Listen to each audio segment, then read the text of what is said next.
Hello friends, welcome to GPSC online. તો તમે સૌ જાણો છો કે 12 ડિસેમ્બરના હેડ ક્લાર્કની પરીક્ષા આવી રહી છે. તો એના માટે સ્પેશિયલ કરંટ અફેરનો આપણે એક લેક્ચર લઈને આવી રહ્યા છીએ. તો સ્પેશિયલ કરંટ અફેરનો એક લેક્ચર હેડ ક્લાર્ક માટે આપણે ડિઝાઇન કર્યો છે, જેની અંદર આપણે સ્પેશિયલ 100 જેવા પ્રશ્નો આપણે ડિઝાઇન કર્યા છે, જે તમને હેડ ક્લાર્કની પરીક્ષામાં ઉપયોગી સાબિત થશે. તો શરૂઆત કરી દઈએ આજના લેક્ચરની.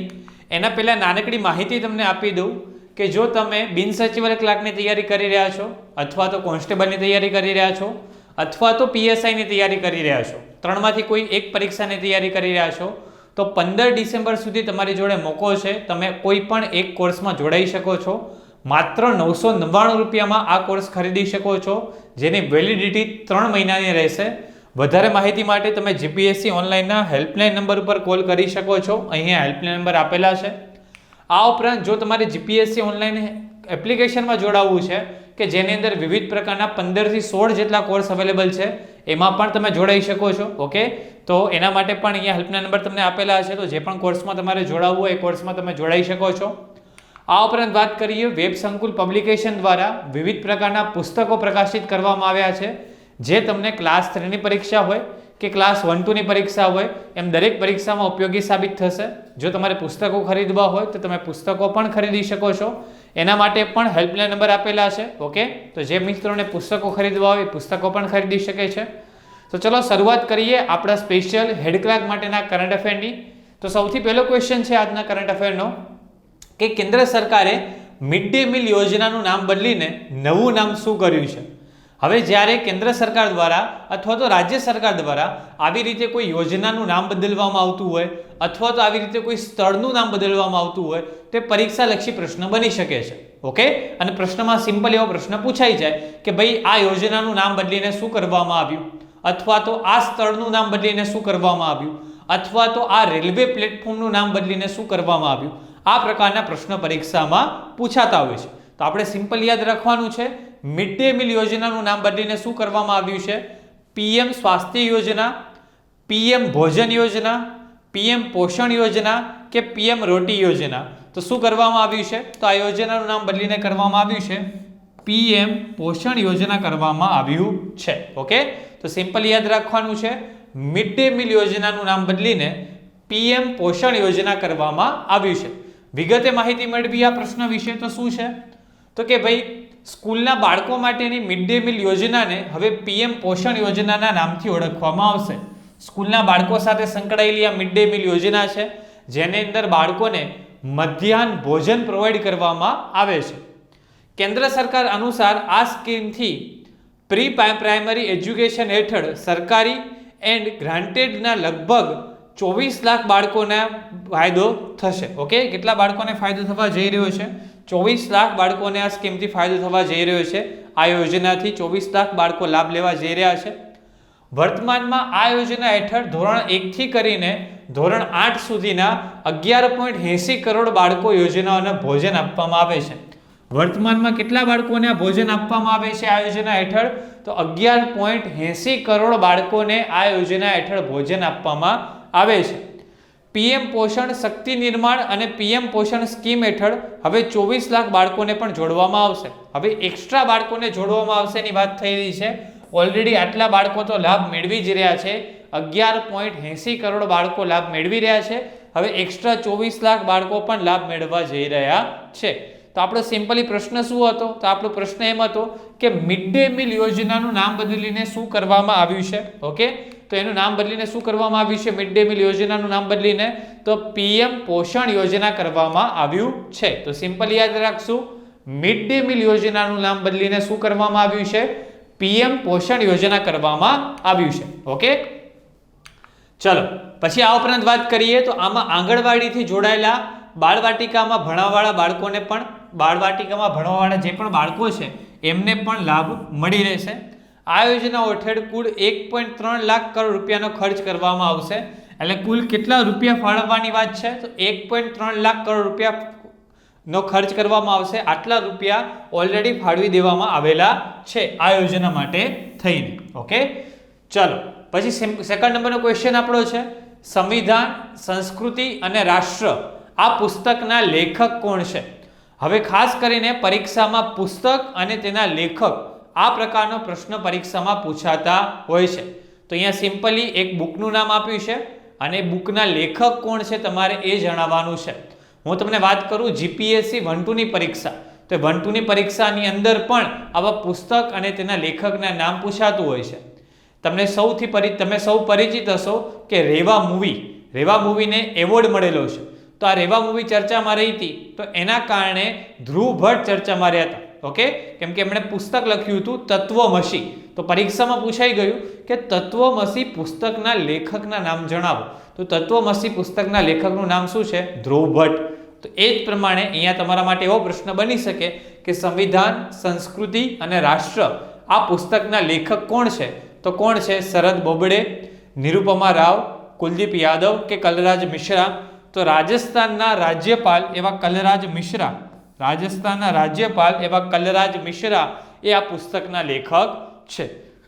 ઓકે, તો સિમ્પલ યાદ રાખવાનું છે, કલરાજ મિશ્રા એ આ પુસ્તકના લેખક છે.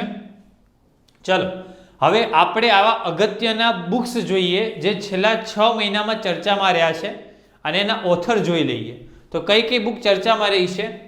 ઇન્ડિયા ટુ ધ રેસ્ક્યુ એ પુસ્તક, એના લેખક છે સુશાંત સિંહ અને શ્રુતિ રાવ.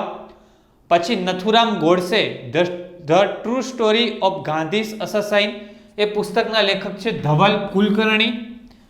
પછી 1232 કિલોમીટર લોંગ જર્ની હોમ આ પુસ્તકના લેખક છે વિનોદ કાપરી. ઓકે, તો 3 બુક્સ થઈ અને 3ના લેખક થયા. ચોથા નંબરના પુસ્તકની વાત કરીએ, all you need in josh inspiring stories of courage and conviction in 21st century in India એ પુસ્તકના લેખક છે સુપ્રિયા પોલ. અને ધ સ્પિરિચ્યુઅલ સીઈઓ આ પુસ્તકના લેખક છે એસ પ્રકાશ. તો આ 2021 દરમિયાન ચર્ચામાં રહેલા અગત્યના પુસ્તકો અને એના લેખકો વિશે આપણે વાત કરી. ઓકે, તો પરીક્ષામાં અહીંયાથી પ્રશ્ન બની શકે કે ભાઈ આ પુસ્તક છે તેના લેખકનું નામ જણાવો. તો આ પ્રમાણે અહીંયાથી પ્રશ્ન પૂછાય તો તમને આવડી જવો જોઈએ.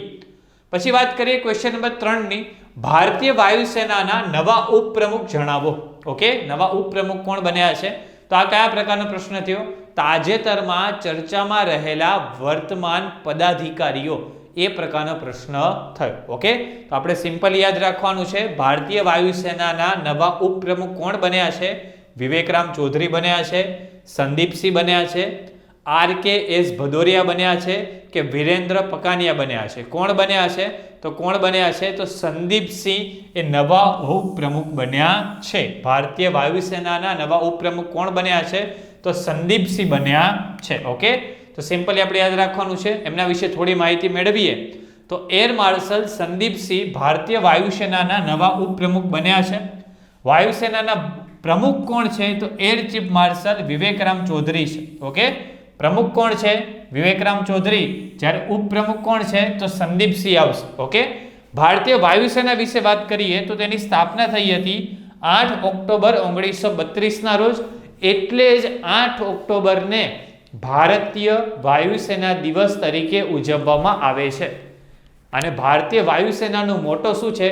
નભઃ સ્પૃશમ દીપ્તમ. ભારતીય વાયુસેનાનો મોટો શું છે? નભઃ સ્પૃશમ દીપ્તમ એ ભારતીય વાયુસેનાનો મોટો છે. જેનું મુખ્યાલય ક્યાં આવેલું છે?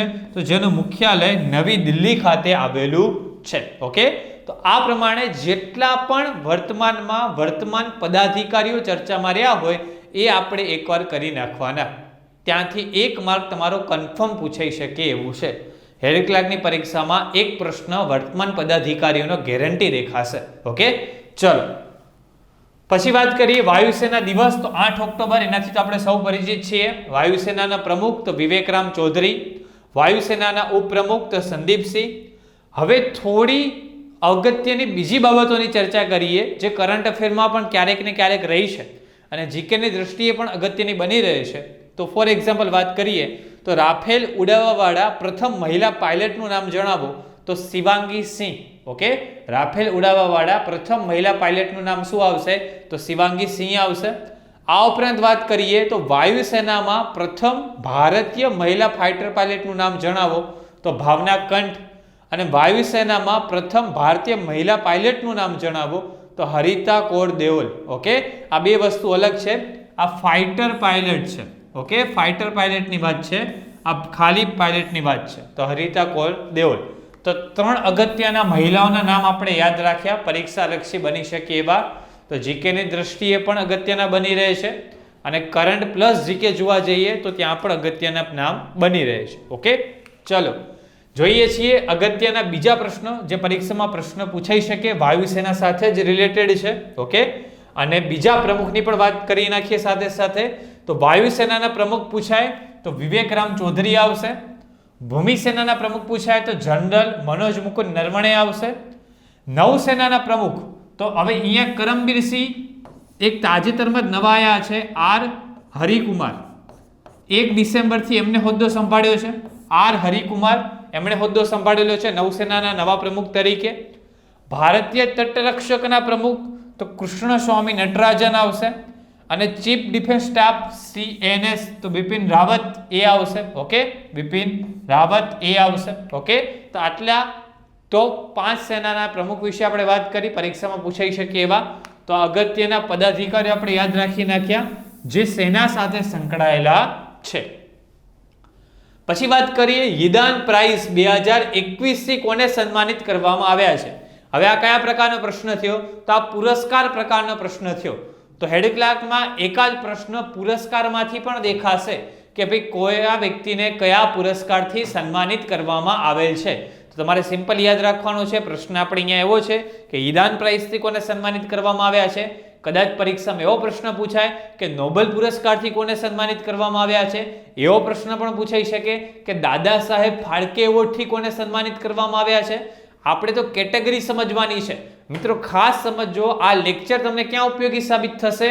તમને ત્યાં ઉપયોગી સાબિત થશે કે તમને પ્રશ્નોની કેટેગરી સમજવામાં ઉપયોગી સાબિત થવાનું છે. જરૂરી નથી કે ભાઈ પરીક્ષામાં એવો જ પ્રશ્ન દેખાય કે યિદાન પ્રાઇઝ કોણે જીત્યો છે, પણ તમે આ પ્રશ્નો પરથી એ સમજી શકશો કે યિદાન પ્રાઇઝ છે તો એને રિલેટેડ કયા કયા પ્રશ્નો પૂછાઈ શકે. તો કે નોબેલ પ્રાઇઝ પૂછાઈ શકે, દાદા સાહેબ ફાળકે એવોર્ડ પૂછાઈ શકે, નેશનલ ફિલ્મફેર એવોર્ડ પૂછાઈ શકે. ઓકે, પછી બ્રિક્સ ફિલ્મ ફેસ્ટિવલના એવોર્ડ પૂછાઈ શકે. તો આ પ્રમાણે આ બધા એવોર્ડના લગતા પ્રશ્ન પૂછાઈ શકે છે. તો આપણે એ પ્રમાણે સમજવાની તૈયારી રાખવાની છે. તો યિદાન પ્રાઇઝ 2021 થી કોને સન્માનિત કરવામાં આવ્યા છે? ડોક્ટર બિનાયા કુમાર, ડોક્ટર અનીશ ઘોષ, ડોક્ટર ટી ગોવિંદરાજુ કે ડોક્ટર રૂકમણી બેનર્જી. તો કોને સન્માનિત કરવામાં આવ્યા છે? ડોક્ટર રૂકમણી બેનર્જીને સન્માનિત કરવામાં આવ્યા છે. કોને સન્માનિત કરવામાં આવ્યા છે? ડોક્ટર રૂકમણી બેનર્જી, તેઓને સન્માનિત કરવામાં આવ્યા છે. વિગતે માહિતી મેળવીએ તો યિદાન પુરસ્કાર 2016માં યિદાન ફાઉન્ડેશન દ્વારા સ્થાપિત કરવામાં આવ્યો હતો. પરીક્ષામાં આવા પ્રશ્ન પણ પૂછાય છે કે ભાઈ કોના દ્વારા આપવામાં આવે છે, ક્યારથી આપવામાં આવે છે. તો યિદાન પુરસ્કાર ક્યારથી આપવામાં આવે છે? 2016થી આપવામાં આવે છે. કોના દ્વારા? યિદાન ફાઉન્ડેશન દ્વારા આપવામાં આવે છે. આ એક કેવો પુરસ્કાર છે? તો શિક્ષા પુરસ્કાર છે, એટલે શિક્ષણ ક્ષેત્ર સાથે સંકળાયેલો છે. જે વ્યક્તિઓ અથવા 3 સદસ્યોની ટીમને માન્યતા આપે છે જેમણે શિક્ષા અનુસંધાન અને વિકાસમાં યોગદાન આપ્યું હોય, એટલે શૈક્ષણિક ક્ષેત્રે જે વ્યક્તિઓએ કાર્ય કર્યું હોય અથવા સંસ્થાએ કાર્ય કર્યું હોય એમને યિદાન પ્રાઇઝથી સન્માનિત કરવામાં આવે છે. ઓકે, તો સિમ્પલ યાદ રાખવાનું છે. કોને આપવામાં આવે છે? ડોક્ટર રૂકમણી બેનર્જીને આપવામાં આવેલ છે. ભારતના ડોક્ટર રૂકમણી બેનર્જીને 28 સપ્ટેમ્બર 2021 યિદાન પુરસ્કાર 2021 થી સન્માનિત કરવામાં આવ્યા છે. તો સિમ્પલ યાદ રાખવાનું છે. કોને સન્માનિત કરવામાં આવ્યા છે? ડોક્ટર રૂકમણી બેનર્જીને સન્માનિત કરવામાં આવ્યા છે. પછી જોઈએ 2 ઓક્ટોબરે 2021 મહાત્મા ગાંધીની કેટલામી જન્મ જયંતિ મનાવવામાં આવી. અગેન જરૂરી નથી કે આ જ પ્રશ્ન પૂછાય, પણ તમને સૌને અનુભવ હશે કે ગૌણ સેવાની પરીક્ષામાં આ પ્રકારના પ્રશ્ન પૂછાય છે. કયા નંબરની જન્મ જયંતિ ઉજવવામાં આવી એ જણાવો. પછી એ સરદાર પટેલ વિશે હોય, મહાત્મા ગાંધી વિશે હોય, જવાહરલાલ નહેરુ વિશે હોય, ડૉક્ટર બાબા સાહેબ આંબેડકર વિશે હોય, કોઈના પણ વિશે પરીક્ષામાં પ્રશ્ન પૂછાઈ જાય. પણ એક આવો પ્રશ્ન ગેરંટી પરીક્ષામાં હોય છે. અથવા તો આવો પ્રશ્ન પણ પૂછાય કે કયા નંબરનો પ્રજાસત્તાક દિવસ ઉજવાયો, કયા નંબરનો સ્વતંત્રતા દિવસ ઉજવાયો. તો આવા પ્રકારના પ્રશ્ન પણ હોય છે. તો આ પણ પ્રશ્નોની એક કેટેગરી તમારે તૈયાર કરી દેવાની છે. તો પ્રશ્ન આપણે એવો છે કે મહાત્મા ગાંધીની કયા નંબરની જયંતિ મનાવવામાં આવી છે? 150મી, 151મી, 152મી કે 153મી? તો કયા નંબરની આવશે? 152મી. આ વખતે કયા નંબરની જયંતિની ઉજવણી થઈ છે? 152મી જન્મ જયંતિની ઉજવણી થઈ છે. ઓકે, થોડી માહિતી મેળવીએ તો રાષ્ટ્રપતિ મહાત્મા ગાંધીની જયંતિની યાદમાં દર વર્ષે 2 ઓક્ટોબરે ગાંધી જયંતિના રૂપમાં મનાવવામાં આવે છે. આપણે સૌ જાણીએ છીએ મહાત્મા ગાંધીનો જન્મ 2 ઓક્ટોબર 1869ના રોજ પોરબંદર ખાતે થયો હતો. આપણે સૌ પરિચિત છીએ. વર્ષ 2021ના શાંતિના પ્રતીકની 152મી જન્મ જયંતિ છે. ગાંધીજીનો જન્મ 2 ઓક્ટોબર 1869માં ગુજરાતના પોરબંદરમાં થયો હતો. આ દિવસને ભારતમાં ગાંધી જયંતિના રૂપમાં ઓળખવામાં આવે છે. આનાથી પણ આપણે પરિચિત છીએ. અહિંસા દિવસ તરીકે પણ ઉજવવામાં આવે છે. ઓકે, આ ઉપરાંત વાત કરીએ તો દર વર્ષે 2 ઓક્ટોબરને મહાત્મા ગાંધીના જયંતિને આંતરરાષ્ટ્રીય અહિંસા દિવસના રૂપમાં પણ મનાવવામાં આવે છે. હમણાં જ વાત કરી મેં તમારા જોડે કે ભાઈ 2 ઓક્ટોબર એટલે અહિંસા દિવસના રૂપમાં પણ ઉજવવામાં આવે છે. ગાંધીજીને સૌપ્રથમ રાષ્ટ્રપતિ કોણે કહ્યું હતું? એવો પ્રશ્ન પૂછાય તો કોણે કહ્યું હતું? તો ગાંધીજીને સૌપ્રથમ રાષ્ટ્રપતિ સુભાષચંદ્ર બોઝે કહ્યું હતું. પછી એવો પ્રશ્ન પણ પરીક્ષામાં પૂછાઈ ગયો છે કે કરો યા મરોનો નારો કોણે આપ્યો હતો? તો કરો યા મરોનો નારો ગાંધીજીએ આપ્યો હતો. મહાત્મા ગાંધીજીએ કરો યા મરોનો નારો આપ્યો હતો. ઓકે, પછી વાત કરીએ સત્યાગ્રહ શબ્દનો સૌપ્રથમ વખત કોણે પ્રયોગ કર્યો હતો? તો મહાત્મા ગાંધીજીએ સૌપ્રથમ વખત સત્યાગ્રહ શબ્દનો પ્રયોગ કર્યો હતો. પછી ગાંધીજીના સમાધિ સ્થળને કયા નામથી ઓળખવામાં આવે છે? આવો પ્રશ્ન પણ પરીક્ષામાં પૂછાઈ ગયો છે. તો કયા નામથી ઓળખવામાં આવે છે? રાજઘાટ. પછી મહાત્મા ગાંધીને કેસરે હિન્દની ઉપાધિ કોણે આપી હતી? તો બ્રિટિશ સરકારે આપી હતી. આ બધી બેઝિક બાબતો છે મહાત્મા ગાંધી સાથે સંકળાયેલી, જીકેની દ્રષ્ટિએ આપણે યાદ રાખવાની. પરીક્ષામાં પૂછાઈ ગયેલી બાબતો છે એટલે હું તમારી સામે રિપીટ કરી રહ્યો છું. બાકી આપણો પ્રશ્ન તો એમ હતો કે મહાત્મા ગાંધીની કયા નંબરની જન્મ જયંતિની ઉજવણી કરવામાં આવી? તો મહાત્મા ગાંધીની 152મા નંબરની જન્મ જયંતિની ઉજવણી કરવામાં આવી છે. જરૂરી નથી કે પરીક્ષામાં આ જ પ્રશ્ન બેઠો બેઠો પૂછાય, પણ આ પ્રકારના પ્રશ્ન પૂછાય છે તો આના રિલેટેડ તમારે તૈયારી કરી દેવાની છે. ઓકે, ચલો પછી વાત કરીએ પિંક બોલ ટેસ્ટ ક્રિકેટ 2021માં શતક લગાવવાવાળા પ્રથમ ભારતીય મહિલા કોણ બન્યા છે? અગેન આ જ પ્રશ્ન પૂછાય જરૂરી નથી, પણ રમતગમતમાંથી એક પ્રશ્ન પૂછાય છે. ફોર એક્ઝામ્પલ, તાજેતરમાં જ એઝાઝ પટેલે 10 વિકેટ ઝડપી, તો આવું કરનાર એ 3જા નંબરના બોલર બન્યા. ભારતના અનિલ કુંબલે પણ આ પ્રકારની સિદ્ધિ મેળવી છે. તો આ પ્રકારનો પ્રશ્ન પૂછાઈ શકે. તો પછી T20 વર્લ્ડ કપ તો ઓસ્ટ્રેલિયા જીતી ગયું, તો આ પ્રકારનો પ્રશ્ન પૂછાઈ શકે.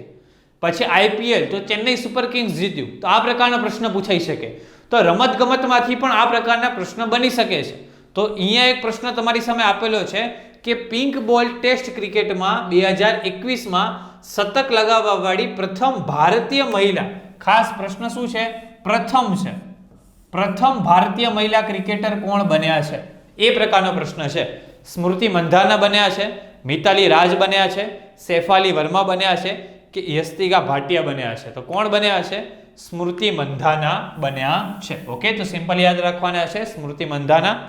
વિગતે માહિતી મેળવી એમના વિશે તો ભારતીય મહિલા ક્રિકેટ ટીમની ઓપનર ખેલાડી સ્મૃતિ મંધાનાએ ઓસ્ટ્રેલિયા સામે પિંક બોલ ટેસ્ટ મેચમાં શતક લગાવવાવાળી ભારતની પ્રથમ મહિલા ક્રિકેટર બની ગયા છે. ઓકે, તો સિમ્પલ યાદ રાખવાનું છે કોણ પ્રથમ મહિલા બન્યા છે? સ્મૃતિ મંધાના બન્યા છે. ઓકે, પછી આ ઉપરાંત વાત કરીએ રમતગમતને લગતી બીજી ન્યૂઝની તો ઇન્ડિયન પ્રીમિયર લીગ એટલે કે IPL 2021માં એક ફ્રેન્ચાઇઝી એટલે કે ચેન્નઈ સુપર કિંગ્સ માટે 100 કેચ પૂરા કરવાવાળા પ્રથમ ખેલાડી કોણ બન્યા છે? મહેન્દ્રસિંહ ધોની બન્યા છે. તો આ પ્રકારના પ્રશ્ન પૂછાઈ શકે. રમતગમતને લગતા ખેલાડીઓમાંથી આ પ્રકારના પ્રશ્ન પૂછાઈ શકે. તો અહીંયા બે બાબતો આપણે યાદ રાખવાની થાય કે 100 કોણે મારી છે? સ્મૃતિ મંધાનાએ મારી છે. IPLમાં 100 કેચ કોણે પૂર્ણ કર્યા છે? તો મહેન્દ્રસિંહ ધોનીએ પૂર્ણ કર્યા છે. તો આ પ્રકારની રમતગમતને લગતી બાબતો થાય. તાજેતરમાં 10 વિકેટ કોણે ઝડપી છે? ન્યુઝીલેન્ડના બોલર એઝાઝ પટેલે ઝડપી છે. ઓકે, પછી T20 વર્લ્ડ કપ કોણે જીત્યો છે? તો ઓસ્ટ્રેલિયા ટીમે જીત્યો છે. IPLની ટુર્નામેન્ટ કોણે જીતી છે? તો ચેન્નઈ સુપર કિંગ્સે જીતી છે. તો આ પ્રકારના પ્રશ્ન રમતગમતમાંથી બની શકે છે. પછી વાત કરીએ છીએ તો T20 માં 10,000 રન બનાવવાવાળા પ્રથમ ભારતીય ખેલાડી તો કોણ આવશે? વિરાટ કોહલી. તો આ પ્રકારનો પ્રશ્ન પણ બની શકે કે T20 ફોર્મેટમાં 10,000 બનાવવાવાળા પ્રથમ, સમજો, પ્રથમ ભારતીય ખેલાડી, ફર્સ્ટ ઇન્ડિયન ક્રિકેટર બન્યા છે. કોણ બન્યા છે? વિરાટ કોહલી બન્યા છે. પછી 100 ગ્રેન્ડ પ્રિક્સ જીતવાવાળા પ્રથમ ફોર્મ્યુલા 1 રેસર કોણ બન્યા છે? લુઈસ હેમિલ્ટન બન્યા છે. ગ્રેન્ડ પ્રિક્સ શું હોય? તો એક પ્રકારની કાર રેસ હોય, F1 formula race, car race હોય. તો એ 100 જેટલી રેસ જીતી છે. કોણે જીતી છે? લુઈસ હેમિલ્ટને જીતી છે. તો એનું નામ યાદ રાખશું. પછી 20,000 આંતરરાષ્ટ્રીય રન બનાવવાવાળી વિશ્વની પ્રથમ મહિલા ક્રિકેટર. તો આ પણ એક ન્યૂઝ બની ગઈ. જો આ બધી ફેક્ટ બાબતો હું તમને કહું છું, 4-5 જેવી ફેક્ટ બાબતો મેં તમને અલગ અલગ ગણાવી દીધી. 10,000 રન બનાવનાર ભારતના પ્રથમ ખેલાડી તો વિરાટ કોહલી, જ્યારે 20,000 આંતરરાષ્ટ્રીય રન બનાવનાર વિશ્વના પ્રથમ મહિલા ક્રિકેટર તો મિતાલી રાજ. 10,000 રન બનાવનાર ભારતના પ્રથમ ખેલાડી તો વિરાટ કોહલી. 20,000 રન બનાવનાર વિશ્વના પ્રથમ મહિલા ખેલાડી તો મિતાલી રાજ. બે અલગ અલગ ખેલાડીઓ થયા. એક મહિલા ખેલાડી છે, એક પુરુષ ખેલાડી છે. બંનેનું ક્ષેત્ર અલગ અલગ છે. ક્ષેત્ર એક જ છે ક્રિકેટ, પણ બંનેની સિદ્ધિ અલગ અલગ છે. એકે 10,000 રન બનાવ્યા છે, એકે 20,000 રન બનાવ્યા છે. તો યાદ રાખવાના. ઓકે, તો આ પ્રકારના પ્રશ્ન પરીક્ષામાં દેખાઈ શકે છે. પછી આંતરરાષ્ટ્રીય ક્રિકેટમાં સૌથી વધારે રન બનાવવાવાળી દુનિયાની પ્રથમ મહિલા ખેલાડી તે પણ મિતાલી રાજ બન્યા છે 20,000 રન સાથે. ઓકે, તો એ યાદ રાખવાના થાય. પછી જોઈએ કયા રાજ્યના ચિન્નોર ચોખાને GI ટેગ આપવામાં આવ્યો છે. અગેન જરૂરી નથી કે આ જ પ્રશ્ન પૂછાય કે ચિન્નોર ચોખાને GI ટેગ આપવામાં આવેલ છે, તો આ ચિન્નોર ચોખા કયા રાજ્યના છે જણાવો. જરૂરી નથી કે બેઠો બેઠો પરીક્ષામાં આ જ પ્રશ્ન દેખાય, પણ એવો પ્રશ્ન દેખાઈ શકે કે GI ટેગ કયા રાજ્યની વસ્તુને આપવામાં આવેલ છે. ઓકે, તો એ જેટલા પણ GI ટેગ આપવામાં આવેલ છે વર્ષ 2021 દરમિયાન, એ GI ટેગની તમારે એકવાર લિસ્ટ બનાવી દેવી જોઈએ કે ભાઈ આ GI ટેગ આ રાજ્યની વસ્તુ છે, આ GI ટેગ તો કે આ રાજ્યની વસ્તુ છે. તો પરીક્ષામાં ગમે તે વસ્તુ પૂછાઈ જાય તો તમને આવડી જાય કે ભાઈ આ GI ટેગ આવશે તો આ રાજ્ય સાથે સંકળાયેલું છે. અહીંયા પ્રશ્ન જેવો પૂછાયેલો છે ચિન્નોર ચોખા, તો કયું રાજ્ય આવશે? ઉત્તર પ્રદેશ, ઉત્તરાખંડ, મણિપુર કે મધ્યપ્રદેશ? તો કયું રાજ્ય આવશે? મધ્યપ્રદેશ રાજ્ય આવશે. ઓકે, ચલો તો વાત કરીએ મધ્યપ્રદેશના બાલાગઢ જિલ્લાના, મધ્યપ્રદેશમાં પણ કયો વિસ્તાર છે? બાલાગઢ જિલ્લાના ચિન્નોરના ચોખાને GI ટેગ મળેલ છે. ચિન્નોર ચોખાની સુગંધ અને સ્વાદ ખાસ તેને એકદમ ખાસ બનાવે છે. હવે વાત કરીએ તો કે તાજેતરમાં ચર્ચામાં રહેલા GI ટેગ જે તાજેતરમાં ચર્ચામાં રહ્યા છે, તો કયા રાજ્યના વિલાચેરીમાં બનેલ પ્રસિદ્ધ માટીના રમકડાને GI ટેગ આપવામાં આવેલો છે? તો તમિલનાડુ. મેં તમને વાત કરી કે 2021 દરમિયાન જે GI ટેગ ચર્ચામાં રહ્યા હોય એની એક લિસ્ટ બનાવી દો. તો મેં તમને અહીંયા ટોપ 5 GI ટેગ આપી દીધા જે ચર્ચામાં રહ્યા છે. એક વાત કરી વિલાચેરીમાં બનાવેલા પ્રસિદ્ધ માટીના રમકડા, તે ક્યાંના છે? તમિલનાડુના, જેને GI ટેગ આપવામાં આવેલ છે. આ ઉપરાંત વાત કરીએ તો બીજું કયું છે? સુંદરવનના મધને GI ટેગ આપવામાં આવેલ છે. આ સુંદરવન કયા રાજ્યમાં આવેલ છે? પશ્ચિમ બંગાળ. તો બીજા નંબરનું GI ટેગ થયું. પછી કયા રાજ્યના ગુચ્છી મશરૂમને GI ટેગ આપવામાં આવેલ છે? તો ગુચ્છી મશરૂમ ક્યાં આવેલ છે? કાશ્મીર. પછી બાસમતી ચોખાને GI ટેગ આપવામાં આવેલ છે. તો બાસમતી ચોખા પાકિસ્તાન દેશ સાથે સંકળાયેલા છે. બાસમતી ચોખા ઘણા એકદમ વિશિષ્ટ પ્રકારના હોય છે, એટલે યાદ રાખવાની જરૂર છે કે પાકિસ્તાન દેશના બાસમતી ચોખાને GI ટેગ આપવામાં આવેલું છે. આ ઉપરાંત કયા રાજ્યના હાફૂસ આંબાને GI ટેગ આપવામાં આવેલો છે? તો મહારાષ્ટ્ર રાજ્યના હાફૂસ આંબાને GI ટેગ આપવામાં આવેલું છે. તો આ 2021 દરમિયાન જે GI ટેગ ચર્ચામાં રહ્યા છે એના વિશે આપણે વાત કરી કે જે પરીક્ષામાં તમને પૂછાઈ શકે. ઓકે, ચલો પછી વાત કરીએ સેક્રેડ પોર્ટલ એ કયા મંત્રાલયે વિકાસ કર્યો છે. અગેન જરૂરી નથી કે આ જ પ્રશ્ન પૂછાય, પણ આ પ્રકારના પ્રશ્ન દેખાય કે ભાઈ આ પોર્ટલ એ કયા મંત્રાલયે લોન્ચ કર્યું, કયા રાજ્યએ લોન્ચ કર્યું, કયા વ્યક્તિ દ્વારા લોન્ચ થયું, અથવા તો આ યોજના કઈ રાજ્ય સરકારે લોન્ચ કરી, અથવા તો કે કયા વ્યક્તિ દ્વારા લોન્ચ કરવામાં આવી, કયા મંત્રી દ્વારા લોન્ચ કરવામાં આવી, સેના સાથે સંકળાયેલી છે, આ એપ્લિકેશન સેના સાથે સંકળાયેલી છે. આ પ્રકારના પ્રશ્ન યાદ રાખવા પડે. એટલે એપ્લિકેશન, પોર્ટલ અને યોજના, આ ત્રણ બાબત તમારા મગજની અંદર ઉતારી દેવી પડે. તો અહીંયા તમારી સાથે એક શું સંકળાયેલું છે? પોર્ટલ સંકળાયેલું છે. પોર્ટલનું નામ શું છે? સેગર્ડ પોર્ટલ. તો એ પોર્ટલ કયા મંત્રાલય સાથે સંકળાયેલું છે? સામાજિક ન્યાય મંત્રાલય, અધિકારિતા મંત્રાલય, ઉપરના બંને કે નીતિ આયોગ? તો શું આન્સર આવશે? ઉપરના બંને, સામાજિક ન્યાય મંત્રાલય અને અધિકારિતા મંત્રાલય સાથે સંકળાયેલું છે. ઓકે, આની વાત કરીએ તો આ પોર્ટલનું ફૂલ ફોર્મ શું છે? Senior able citizens for reemployment in dignity. એટલે કે ભાઈ જેટલા પણ સિનિયર સિટીઝન્સ છે એવા મિત્રો, એવા સિનિયર સિટીઝન્સ માટે થઈને, એવા વડીલ મિત્રો માટે થઈને રોજગાર મેળવવા માટે થઈને, એમને રોજગાર શોધવામાં મદદરૂપ થવા માટે થઈને આ પ્રકારનું પોર્ટલ વિકસાવવામાં આવ્યું છે. તો પરીક્ષામાં સિમ્પલ એવો પ્રશ્ન પૂછાઈ શકે કે આ પોર્ટલનું ફૂલ ફોર્મ જણાવો. તો આ રહ્યું પોર્ટલનું ફૂલ ફોર્મ. ઓકે, સામાજિક ન્યાય અધિકારિતા મંત્રાલયે 1 ઓક્ટોબર 2021ના આંતરરાષ્ટ્રીય વૃદ્ધજન દિવસના અવસર પર સેગર્ડ પોર્ટલને વિકસિત કર્યું છે. ઓકે, તો સિમ્પલી પ્રશ્ન પરીક્ષામાં પૂછાઈ શકે કયું પોર્ટલ વિકસાવવામાં આવ્યું છે? તો સેગર્ડ પોર્ટલ વિકસાવવામાં આવ્યું છે. સિનિયર સિટીઝન સાથે સંકળાયેલું છે. ભારતના વરિષ્ઠ નાગરિકો માટે રોજગારીની તકો શોધવા એક પ્લેટફોર્મ પૂરું પાડવા માટે આ પોર્ટલને બનાવવામાં આવ્યું છે. આ પોર્ટલના હેતુ સુનિશ્ચિત કરવાના માર્ગો શોધવાના ઉદ્દેશથી બનાવવામાં આવ્યું છે કે વરિષ્ઠ નાગરિકો એક સુખી, સ્વાસ્થ્ય, સન્માનજનક, સશક્ત અને આત્મનિર્ભર જીવન જીવી શકે અને તેમને રોજગાર પણ મળી રહે. તે માટે થઈને આ પ્રકારનું પોર્ટલ વિકસિત કરવામાં આવ્યું છે. તો આ પ્રકારના જે પોર્ટલો ચર્ચામાં રહેતા હોય, એકવાર એની લિસ્ટ બનાવી નાખો તમે કે કયા કયા પોર્ટલ ચર્ચામાં રહ્યા છે. અમુક પોર્ટલ મેં અહીંયા લિસ્ટ બનાવ્યા છે. ફોર એક્ઝામ્પલ, સમર્પણ પોર્ટલ તો કે હરિયાણા રાજ્ય સાથે સંકળાયેલું છે. વિદ્યાંજલિ પોર્ટલ તો આપણા દેશના વડાપ્રધાન શ્રી નરેન્દ્રભાઈ મોદી દ્વારા લોન્ચ કરવામાં આવ્યું છે. પ્રાણ પોર્ટલ તો ભૂપેન્દ્ર પટેલ નથી, ગુજરાતના મુખ્યમંત્રી ભૂપેન્દ્ર પટેલ દ્વારા લોન્ચ કરવામાં નથી આવ્યું, ભૂપેન્દ્ર યાદવ દ્વારા પ્રાણ પોર્ટલ લોન્ચ કરવામાં આવ્યું છે. પછી માય ગવર્મેન્ટ મેરી સરકાર પોર્ટલ તો ઉત્તર પ્રદેશ સરકાર દ્વારા લોન્ચ કરવામાં આવ્યું છે. પછી સેહદ ઓપીડી તો રાજનાથ સિંહ દ્વારા લોન્ચ કરવામાં આવ્યું છે.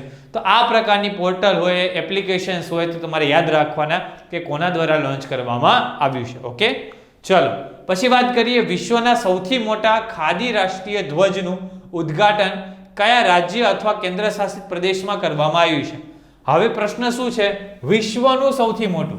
હવે જ્યારે કરંટ અફેરમાં આ પ્રકારની ઘટના થતી હોય ને, વિશ્વનું સૌથી મોટું, ભારતનું સૌથી મોટું, ગુજરાતનું સૌથી મોટું, તો એકવાર એની લિસ્ટ બનાવી દેવાની. ત્યાંથી પરીક્ષામાં પ્રશ્ન પૂછાઈ શકે કે ભાઈ આ કઈ જગ્યાએ છે અથવા કોના દ્વારા લોન્ચ કરવામાં આવ્યું, કોની સાથે સંકળાયેલ છે, એ પ્રકારના પ્રશ્ન બની શકે છે. ઓકે, તો તમારે સિમ્પલ યાદ રાખવાનું છે વિશ્વના સૌથી મોટા ખાદી રાષ્ટ્રીય ધ્વજનું ઉદ્ઘાટન કયા રાજ્ય અથવા કેન્દ્ર શાસિત પ્રદેશમાં કરવામાં આવ્યું છે? જમ્મુ કાશ્મીરમાં, ચંદીગઢમાં, લેહમાં કે મનાલીમાં? તો ક્યાં કરવામાં આવ્યું છે?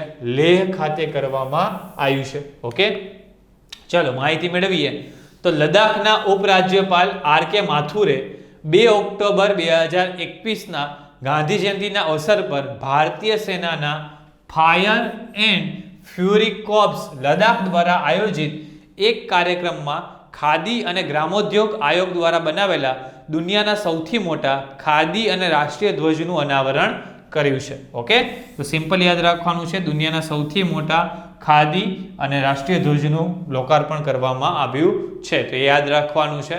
કોના દ્વારા કરવામાં આવ્યું છે? લદ્દાખના ઉપરાજ્યપાલ આર.કે. માથુર દ્વારા. લદ્દાખના ઉપરાજ્યપાલ આર.કે. માથુર દ્વારા એનું અનાવરણ કરવામાં આવ્યું છે. ઓકે, આ રાષ્ટ્રીય ધ્વજ ખાદીથી બનેલ દુનિયાનો સૌથી મોટો ધ્વજ છે.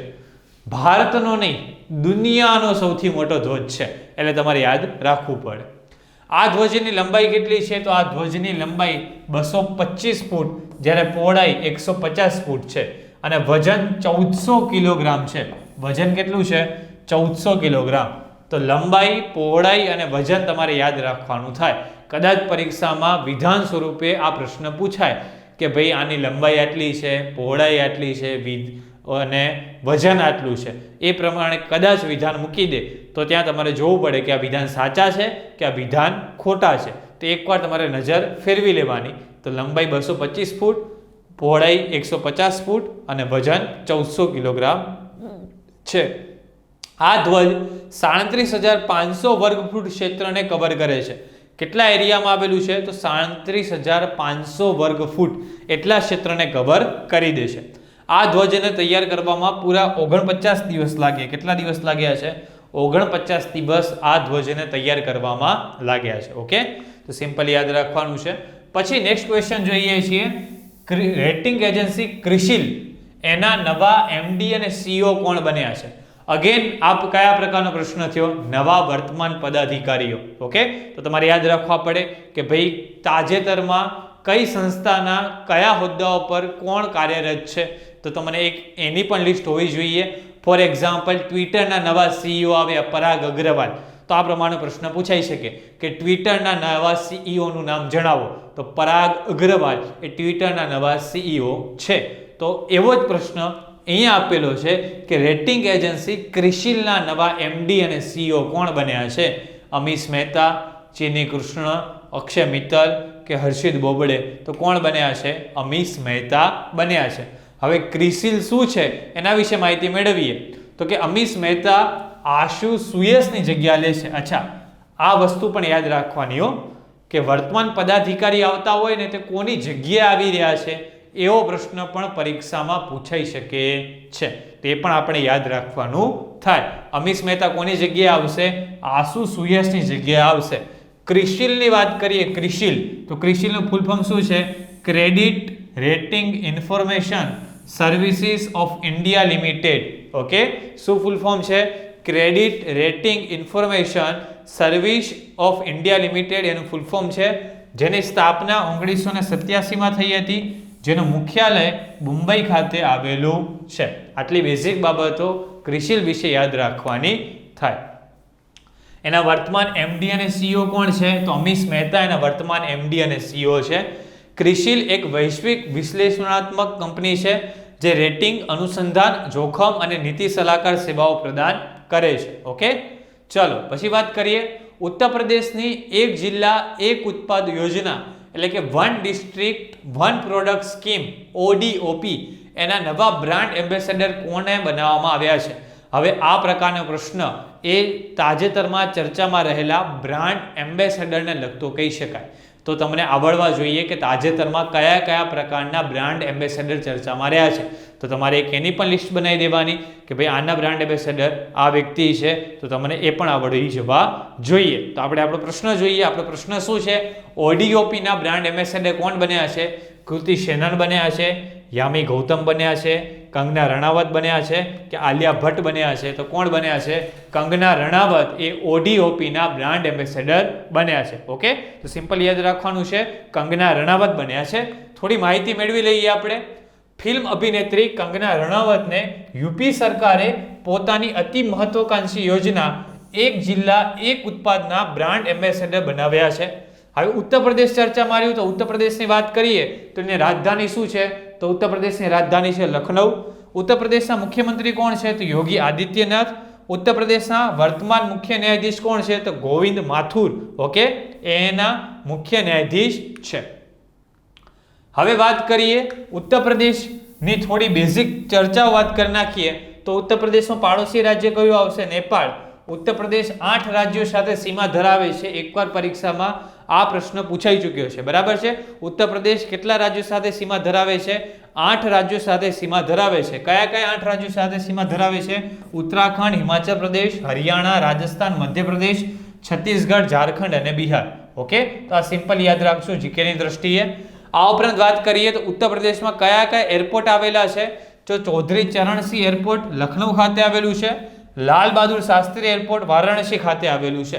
એમાંથી આ લાલ બહાદુર શાસ્ત્રી એરપોર્ટ એ પરીક્ષામાં પૂછાઈ ગયેલું છે કે લાલ બહાદુર શાસ્ત્રી એરપોર્ટ ક્યાં આવેલું છે? તો ક્યાં આવેલું છે? ઉત્તર પ્રદેશ ખાતે આવેલું છે. ઓકે, પછી આ ઉપરાંત વાત કરીએ નોઈડા આંતરરાષ્ટ્રીય ગ્રીનફિલ્ડ એરપોર્ટ જેવર ખાતે આવેલું છે. એ પણ આપણે યાદ રાખવાનું થાય છે. તો ઉત્તર પ્રદેશ વિશે થોડી બેઝિક માહિતી આપણે મેળવી લીધી. ઓકે, પછી આ ક્વેશ્ચન કયા પ્રકારનો છે કે ભારતનું કોઈ વસ્તુનું પ્રથમ વખત ઉદ્ઘાટન થઈ રહ્યું હોય તો તમારે યાદ રાખવું પડે કે એનું કઈ જગ્યાએ ઉદ્ઘાટન થયું છે. ઓકે, તો ભારતના પ્રથમ ખેલ મધ્યસ્થતા કેન્દ્રનું ઉદ્ઘાટન ક્યાં કરવામાં આવ્યું છે? અમદાવાદ, પૂના, લખનઉ કે ચંદીગઢ કઈ જગ્યાએ કરવામાં આવ્યું છે એના વિશે આપણે માહિતી મેળવવાની થાય. ઓકે, તો ચલો જોઈએ કઈ જગ્યાએ કરવામાં આવ્યું છે. તો આનું ઉદ્ઘાટન કરવામાં આવ્યું છે અમદાવાદ ખાતે. આનું ઉદ્ઘાટન કરવામાં આવ્યું છે. ચલો વિગતે માહિતી મેળવીએ. કોના દ્વારા કરવામાં આવ્યું છે? તો કેન્દ્રીય કાનૂન અને ન્યાય મંત્રી કિરણ રિજિજુ એ ગુજરાતના અમદાવાદમાં ભારતના પ્રથમ ખેલ મધ્યસ્થતા કેન્દ્રનું ઉદ્ઘાટન કર્યું છે. ઓકે, કઈ જગ્યાએ ઉદ્ઘાટન કર્યું છે? ગુજરાતના અમદાવાદ ખાતે ભારતના પ્રથમ ખેલ મધ્યસ્થતા કેન્દ્રનું ઉદ્ઘાટન કર્યું છે. આ ભારતીય ખેલ મધ્યસ્થતા કેન્દ્ર એક ખેલ ક્ષેત્રના વિવાદોને ઝડપથી ટ્રેક કરવા માટે એક સ્વતંત્ર સંસ્થાના રૂપમાં કાર્ય કરશે અને ખેલ સંબંધિત મુદ્દાઓના નિવારણ માટે એક તંત્રના રૂપમાં કાર્ય કરશે. એટલે ઇન શોર્ટ કહેવાનો મતલબ શું છે? ખેલ સંબંધિત જેટલી પણ ફરિયાદો આવે છે એના ઝડપી નિવારણ માટે થઈને આ ખેલ મધ્યસ્થતા કેન્દ્ર કાર્યરત થશે. ઓકે, તો એના માટે થઈને આ ખેલ મધ્યસ્થતા કેન્દ્રનું ઉદ્ઘાટન કરવામાં આવેલ છે. ક્યાં ઉદ્ઘાટન કરવામાં આવેલ છે? અમદાવાદ ખાતે આનું ઉદ્ઘાટન કરવામાં આવેલું છે. તો સિમ્પલ યાદ રાખવાનું છે, આનું ઉદ્ઘાટન ક્યાં થયું છે? અમદાવાદ ખાતે આનું ઉદ્ઘાટન થયું છે. ઓકે, આ ઉપરાંત વાત કરીએ તો થોડી બેઝિક બાબતો જે જાણવા જેવી છે, જે તાજેતરમાં ચર્ચામાં રહી છે. તો કે ભારતનો પ્રથમ યુરો ગ્રીન બોન્ડ કઈ કંપની છે? તો power finance corporation limited. Okay, પછી વાત કરીએ ભારતની પ્રથમ ડગોંગ સંરક્ષણ રિઝર્વ તો કઈ જગ્યાએ છે?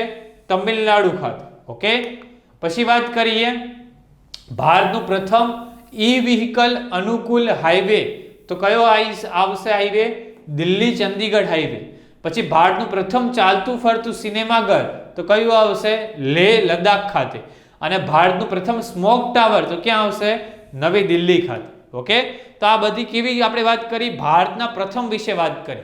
જે રીતે હમણાં વાત કરી ને આપણે કે ભારતનું પ્રથમ ખેલ મધ્યસ્થતા કેન્દ્ર, તો ભારતનું પ્રથમ ખેલ મધ્યસ્થતા કેન્દ્ર ક્યાં છે? અમદાવાદ ખાતે છે. એ જ રીતે આ બધી વાત કરી આપણે ભારતના પ્રથમ વિશેની વાત કરી છે. ઓકે, તો આ ભારતના પ્રથમ વિશે બેઝિક બાબતો આપણે યાદ રાખી કે જે 2021માં ચર્ચામાં રહી છે એ બધી બાબતો મેં તમને કીધી. ઓકે, તો આ જ પ્રમાણે સતત આપણે બધા પ્રશ્નો જોતા રહેવાના છે. હવે જોઈએ નેક્સ્ટ ક્વેશ્ચન. શું છે ક્વેશ્ચન? મિત્ર શક્તિ સંયુક્ત સૈન્ય અભ્યાસ 2021 ભારત અને કયા દેશ વચ્ચે આયોજિત થયો છે? હવે આ એક પ્રકારનો પ્રશ્ન છે ને જે જીપીએસસીમાં પણ વારંવાર પૂછાય છે, યુદ્ધાભ્યાસ. અને હવે ક્લાસ 3 પરીક્ષામાં પણ આ પ્રકારનો પ્રશ્ન દેખાવા લાગ્યા છે. તો આ ખાસ તૈયાર કરવાના 2021 દરમિયાન ચર્ચામાં રહેલા અગત્યના યુદ્ધાભ્યાસો તો તમને આવડવા જોઈએ. હવે આ યુદ્ધાભ્યાસ કયું છે? નામ શું છે? મિત્ર શક્તિ. તો આપણે ભારત એની સાથે કયો દેશ સંકળાયેલો છે એ તમારે જોવાનું છે. તો એક ભારત છે, બીજું કયું આવશે? રશિયા આવશે, શ્રીલંકા આવશે, જર્મની આવશે કે માલદીવ આવશે? 3-4 દેશના નામ આપેલા છે. શું આવશે આનો આન્સર? શ્રીલંકાનો આન્સર આવશે. જો કોઈ પણ યુદ્ધાભ્યાસનું આયોજન થાય ને તો 2 થી 3 બેઝિક બાબતો આવડવી જોઈએ. એક બાબત કયા નંબરનું સંસ્કરણ હતું, બીજી બાબત આ યુદ્ધાભ્યાસનું આયોજન ક્યાં થયું, અને ત્રીજી બાબત કયા કયા દેશ વચ્ચે આ યુદ્ધાભ્યાસનું આયોજન થાય છે. આ 3 બાબતો તમને બેઝિક રીતે આવડવી જોઈએ. આ 3 બાબતો આવડી જાય એટલે બસ એટલામાંથી જ પ્રશ્ન સામાન્ય રીતે પૂછાતો હોય છે. તો જોઈએ ભારત અને શ્રીલંકા વચ્ચે સંયુક્ત યુદ્ધાભ્યાસ મિત્ર શક્તિ 2021નું 8મું સંસ્કરણ. મેં તમને કીધું ને સંસ્કરણ આવડવું જોઈએ. તો જો અહીંયા સંસ્કરણ લખ્યું છે, કયા નંબરનું સંસ્કરણ છે? 8મા નંબરનું સંસ્કરણ છે. 4 ઓક્ટોબર 2021 થી કરીને 15 ઓક્ટોબર 2021 સુધી. તો અહીંયા તારીખ પણ આપી દીધી કે કઈ તારીખ દરમિયાન આનું આયોજન થયું. 4 ઓક્ટોબર થી કરીને 15 ઓક્ટોબર દરમિયાન આનું આયોજન થયું છે. ક્યાં આયોજન થયું છે? શ્રીલંકાના અમ્પારા સ્થિત કોમ્બેટ ટ્રેનિંગ સ્કૂલમાં આયોજિત આ યુદ્ધાભ્યાસનું આયોજન થયું છે. આ યુદ્ધાભ્યાસ 12 દિવસ સુધી ચાલશે. ઓકે, તો સિમ્પલ યાદ રાખવાનું છે મિત્ર શક્તિ 2021 યુદ્ધાભ્યાસ કયા નંબરનું સંસ્કરણ હતું? 8મા નંબરનું સંસ્કરણ હતું. ક્યારે આયોજન થયું છે? 4 ઓક્ટોબર થી કરીને 15 ઓક્ટોબર દરમિયાન આયોજન થયું છે. ક્યાં આયોજન થયું છે? શ્રીલંકાના અમ્પારા ખાતે તેનું આયોજન થયું છે. ઉદ્દેશ વાત કરીએ આ યુદ્ધાભ્યાસનો મુખ્ય ઉદ્દેશ શું છે? તો આ યુદ્ધાભ્યાસનો મુખ્ય ઉદ્દેશ બંને દેશોની સેનાઓ વચ્ચે ગાઢ સંબંધો બાંધવા અને આતંકવાદી વિરોધી અભિયાનોમાં વધુમાં વધુ સારી પ્રક્રિયાઓને શેર કરવાનો છે. ઓકે, તો આ યુદ્ધાભ્યાસનો મુખ્ય ઉદ્દેશ રહેલો છે.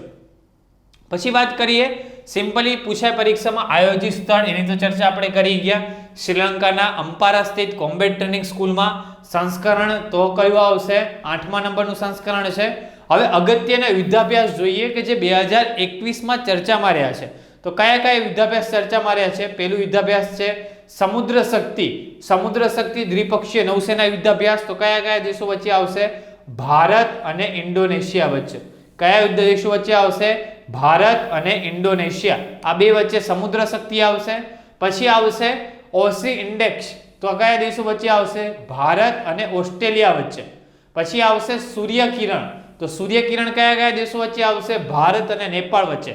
અને એકવાર આ પરીક્ષામાં પ્રશ્ન પૂછાઈ ગયો છે કે સૂર્યકિરણ યુદ્ધાભ્યાસ કયા બે દેશો સાથે સંકળાયેલું છે? તો ભારત અને નેપાળ. પછી કાઝ ઇન્ડ 2021. તો કયા દેશો વચ્ચે આવશે? ભારત અને કઝાકિસ્તાન વચ્ચે આવશે. પછી કોર્પેટ તો સંયુક્ત યુદ્ધાભ્યાસ ભારત અને ઇન્ડોનેશિયા વચ્ચે આવશે. તો આ 2021 દરમિયાન ચર્ચામાં રહેલા અગત્યના યુદ્ધાભ્યાસો છે. તો એકવાર નજર ફેરવી લેવી. કદાચ એકાદ યુદ્ધાભ્યાસ અહીંયાથી પરીક્ષામાં પૂછાઈ શકે. પછી જોઈએ ઉમનગોત નદી. ઓકે, નદીનું નામ છે જે ભારતની સૌથી સ્વચ્છ નદી ઘોષિત કરવામાં આવી છે.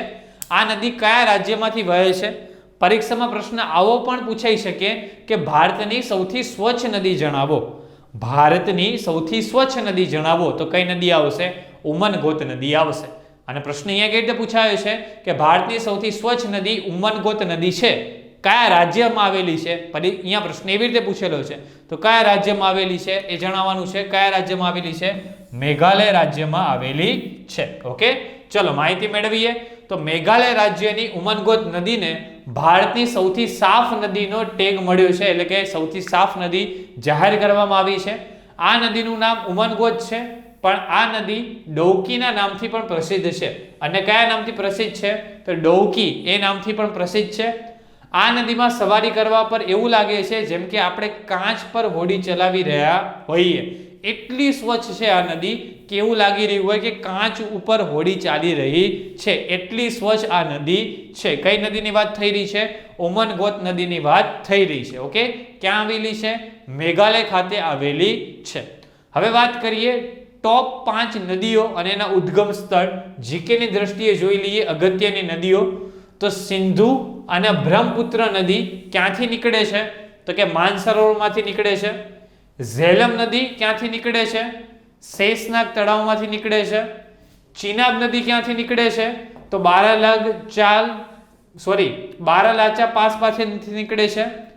રાવી અને બિયાસ નદી ક્યાંથી નીકળે છે? તો રોહતાંગ પાસ પાસેથી નીકળે છે. નર્મદા અને સોન નદી ક્યાંથી નીકળે છે? તો અમરકંટકની પહાડીઓમાંથી નીકળે છે. તો આ જીકેની દ્રષ્ટિએ આપણે નદીઓ જોઈ લીધી. કેમ જીકેની દ્રષ્ટિએ નદીઓ જોઈ? કેમ કે ચર્ચામાં રહી છે ભારતની સૌથી સ્વચ્છ નદી ઉમનગોત નદી. ઓકે, તો ઉમનગોત નદી કયા રાજ્ય સાથે સંકળાયેલી છે? મેઘાલય રાજ્ય સાથે સંકળાયેલી છે. ઓકે, ચલો નેક્સ્ટ ક્વેશ્ચન જોઈએ. ડુરન્ડ કપ ફૂટબોલ ટુર્નામેન્ટ 2021 કયા ફૂટબોલ ક્લબે જીતી છે? તો આ કયા પ્રકારનો પ્રશ્ન થયો? તો આ રમત ગમત સાથે સંકળાયેલો પ્રશ્ન થયો. તો આ સિમ્પલી તમારે યાદ રાખવું પડે.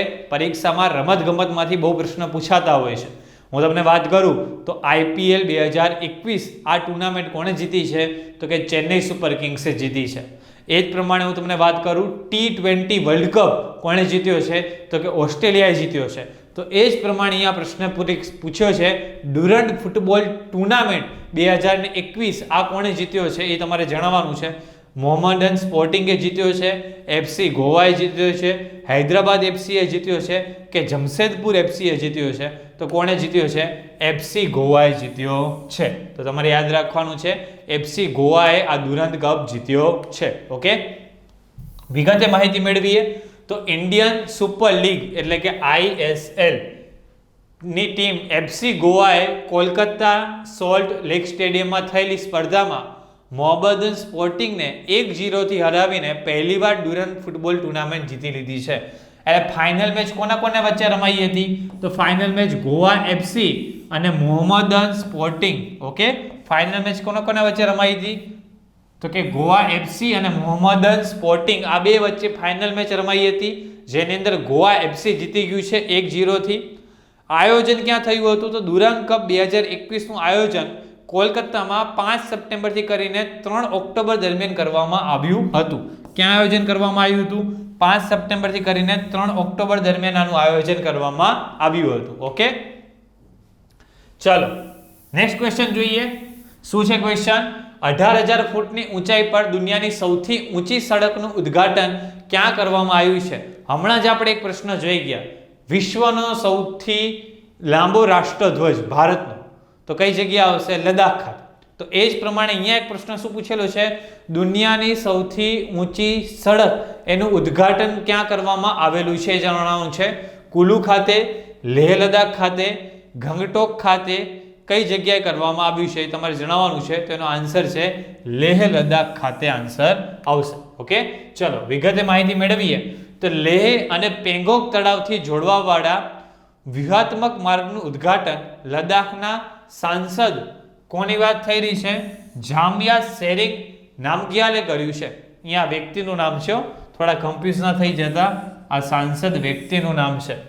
18,000 ફૂટની ઊંચાઈ ઉપર કેલા પાસ પસાર થવા વાળો માર્ગ દુનિયાનો સૌથી ઊંચો વાહન ચલાવવા યોગ્ય માર્ગ બની જશે. તો આ માર્ગ ઉપર આનું ઉદ્ઘાટન કરવામાં આવ્યું છે. પછી વાત કરીએ દુનિયાની સૌથી ઊંચી રોડ ટનલ પૂછાય તો કઈ આવશે? અટલ ટનલ, હિમાચલ પ્રદેશ. દુનિયાનો સૌથી ઊંચો ટાવર પૂછાય તો કયો આવશે? બુર્જ ખલીફા, જે દુબઈ ખાતે આવેલું છે. દુનિયાનો સૌથી ઊંચો બંધ પૂછાય તો જિનપિંગ 1. દુનિયાનો સૌથી ઊંચો રેલવે આર્ચ બ્રિજ તો ચિનાબ બ્રિજ, જમ્મુ કાશ્મીર ખાતે. ઓકે, દુનિયાનો સૌથી લાંબો અને દુનિયાનો સૌથી ઊંચો ઓબ્ઝર્વેશન વ્હીલ આઈન દુબઈ તો કયો આવશે? દુબઈ ખાતે, સંયુક્ત આરબ અમીરાત ખાતે. ઓકે, તો આ દુનિયાના સૌથી લાંબુ ઊંચું એની વાત થઈ રહી છે, પરીક્ષામાં પૂછાઈ શકે એવી બાબતો અહીંયા દર્શાવેલી છે. પછી વાત કરીએ, અસમ કેબિનેટે રાજીવ ગાંધી રાષ્ટ્રીય ઉદ્યાનનું નામ બદલીને શું કર્યું? આપણે આપણા કરંટ અફેરની શરૂઆત જ નામ બદલવાથી કરી કે ભાઈ મિડ ડે મીલ યોજનાનું નામ બદલીને શું કરવામાં આવ્યું? પીએમ પોષણ યોજના કરવામાં આવ્યું. તો એ જ પ્રમાણે અહીંયા પ્રશ્ન છે કે અસમ કેબિનેટે રાજીવ ગાંધી રાષ્ટ્રીય ઉદ્યાન છે એનું નામ બદલીને શું કર્યું છે? તો આ બદલાયેલા નામો યાદ રાખવાના થાય આપણને કે આનું નામ બદલીને નવું નામ શું કરવામાં આવ્યું છે. પરીક્ષા લક્ષી પ્રશ્ન બની શકે છે. તો શું કરવામાં આવ્યું છે? ઇન્દિરા રાષ્ટ્રીય ઉદ્યાન, અકબર રાષ્ટ્રીય ઉદ્યાન, ઓરંગ રાષ્ટ્રીય ઉદ્યાન કે જવાહર રાષ્ટ્રીય ઉદ્યાન? તો શું કરવામાં આવ્યું છે? ઓરંગ રાષ્ટ્રીય ઉદ્યાન કરવામાં આવ્યું છે. શેનું નામ બદલવામાં આવ્યું છે? રાજીવ ગાંધી રાષ્ટ્રીય ઉદ્યાનનું નામ બદલવામાં આવ્યું છે. વાત કરીએ તો ન્યૂઝ બ્રોડકાસ્ટ એસોસિએશન એનું નામ બદલીને શું કરવામાં આવ્યું છે? જે તાજેતરમાં ચર્ચામાં રહ્યા છે, જે નામો બદલવામાં આવ્યા છે એની વાત કરીએ તો કે ન્યૂઝ બ્રોડકાસ્ટ એસોસિએશન NBA એનું નામ બદલીને news broadcast and digital association એ કરવામાં આવ્યું છે. અફઘાનિસ્તાન દેશ એનું નામ બદલીને શું થયું છે? ઇસ્લામિક અમીરેટ્સ ઓફ અફઘાનિસ્તાન કરવામાં આવ્યું છે, એનું નવું નામ એ થયું છે. પછી વાત કરીએ ઉત્તર પ્રદેશના અલીગઢ એનું નવું નામ શું થયું છે? તો કે હરિગઢ થયું છે. નીલ દ્વીપનું નવું નામ બદલીને શું થયું છે? તો શહીદ દ્વીપ થયું છે. હેવલોક દ્વીપનું નવું નામ બદલીને શું થયું છે? તો કે સ્વરાજ દ્વીપ થયું છે. ઓકે, તો આ બધા નવા નામો છે જે તમને પરીક્ષામાં પૂછાઈ શકે છે. જો તમે YouTube ચેનલમાં વિડીયો જોઈ રહ્યા છો હેડ કલાકના સ્પેશિયલ કરંટ અફેરનો અને વિડીયો અને તમને અમારી મહેનત ગમી રહી છે તો વિડીયો ફટાફટ એકવાર લાઈક કરી દેજો અને ચેનલને તમે સબસ્ક્રાઇબ કરી દેજો. પછી આપણે આગળ વધીએ છીએ. ઓકે, ચલો પછી વાત કરીએ કેન્દ્રીય પ્રત્યક્ષ કર બોર્ડ એટલે કે CBDT એના નવા અધ્યક્ષ કોણ બન્યા છે? અગેન આ વર્તમાન પદાધિકારીને લગતો પ્રશ્ન થયો તો તમને આવડવું જોઈએ વર્તમાન પદાધિકારી કોણ બન્યા છે. JB મહાપાત્રા, VN સદના, અનુજય સિંહ કે અનુજા સારંગી કોણ બન્યા છે? તો કોણ બન્યા છે? JB મહાપાત્રા બન્યા છે. ઓકે, તો CBDT ની વાત કરીએ તો એનું ફૂલ ફોર્મ શું છે? Central board of direct taxes કે જેની સ્થાપના થઈ હતી 1924માં, જેનું મુખ્યાલય આવેલું છે નવી દિલ્હી ખાતે, જેના અધ્યક્ષ છે JB મહાપાત્રા. ઓકે, તો સિમ્પલ યાદ રાખવાની આટલી બાબતો થાય.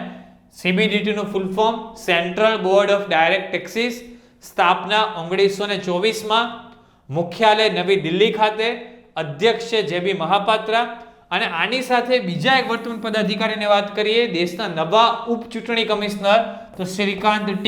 ઓકે, તો 2 વર્તમાન પદાધિકારી આપણે ચર્ચા કરી લીધા એક સાથે. આ ઉપરાંત વાત કરીએ તો રાજ્યસભાના નવા મહાસચિવ તો રામાચાર્યુલુ. આ ઉપરાંત વાત કરીએ ભારત અર્થ મૂવર્સ લિમિટેડ એટલે કે BEML એના નવા અધ્યક્ષ અને MD તો અમિત બેનર્જી. પછી ITBP ના નવા મહાનિર્દેશક તો સંજય અરોડા અને BSF ના નવા મહાનિર્દેશક તો પંકજ કુમાર સિંહ. ઓકે, તો ટોટલ આપણે 5 અગત્યના અને પ્રશ્નમાં 1 જોયા CBDT. તો એમ મળીને 6 વર્તમાન પદાધિકારીઓ વિશે ચર્ચા કરી. ઓકે, તો આ 6 વર્તમાન પદાધિકારીઓ એકવાર તમે નોટમાં લખી નાખજો, પરીક્ષામાં ગમે તે પ્રશ્ન પૂછાઈ શકે છે. પછી વાત કરીએ રેમન મેગ્સેસ પુરસ્કારથી કોને સન્માનિત કરવામાં આવ્યા છે. હવે અગેન મેં તમને વચમાં સમજાવ્યું કે કોઈ પણ પ્રકારનો પુરસ્કાર પૂછાઈ શકે, નોબેલ પુરસ્કાર પૂછાઈ શકે, દાદા સાહેબ ફાળકે પુરસ્કાર પૂછાઈ શકે, નેશનલ ફિલ્મફેર એવોર્ડ પૂછાઈ શકે, કોઈ પણ એવોર્ડ પૂછાઈ શકે અને એવો પ્રશ્ન પૂછાઈ જાય કે આ એવોર્ડથી કોને સન્માનિત કરવામાં આવ્યા છે. તો આ એવોર્ડથી કોને સન્માનિત કરવામાં આવ્યા છે? ડોક્ટર ફિરદોસી કાદરીને, સ્ટીવન મુનસીને, વોશડોકને કે ઉપરના બધાને, તો બધા વ્યક્તિઓને સન્માનિત કરવામાં આવ્યા છે. વિગતે માહિતી મેળવીએ તો રેમન મેગ્સેસ પુરસ્કાર, આ પુરસ્કાર એશિયાના વ્યક્તિઓ અને સંસ્થાઓને સરકારી સેવામાં ઉત્કૃષ્ટ યોગદાન, સાર્વજનિક સેવા, સામુદાયિક નેતૃત્વ, પત્રકારિતા, સાહિત્ય અને રચનાત્મક સંચાર કલા, શાંતિ અને આંતરરાષ્ટ્રીય સમજ અને ઉભરતા નેતૃત્વ ક્ષેત્રમાં વિશેષ રૂપથી ઉલ્લેખનીય કાર્ય માટે આપવામાં આવે છે. આને એશિયાનો નોબેલ પારિતોષિક પણ કહેવામાં આવે છે. એશિયાના નોબેલ પારિતોષિક તરીકે કોને ઓળખવામાં આવે છે? તો રેમન મેગ્સેસ પુરસ્કારને ઓળખવામાં આવે છે. આ પુરસ્કાર રેમન મેગ્સેસ પુરસ્કાર ફાઉન્ડેશન દ્વારા ફિલિપાઇન્સના ભૂતપૂર્વ રાષ્ટ્રપતિ રેમન મેગ્સેસની યાદની અંદર આપવામાં આવે છે. પહેલીવાર આ પુરસ્કાર ક્યારે આપવામાં આવ્યો હતો? તો પહેલીવાર આ પુરસ્કાર 1958 માં આપવામાં આવ્યો હતો. સૌપ્રથમ વખત આ પુરસ્કાર ક્યારે આપવામાં આવ્યો હતો?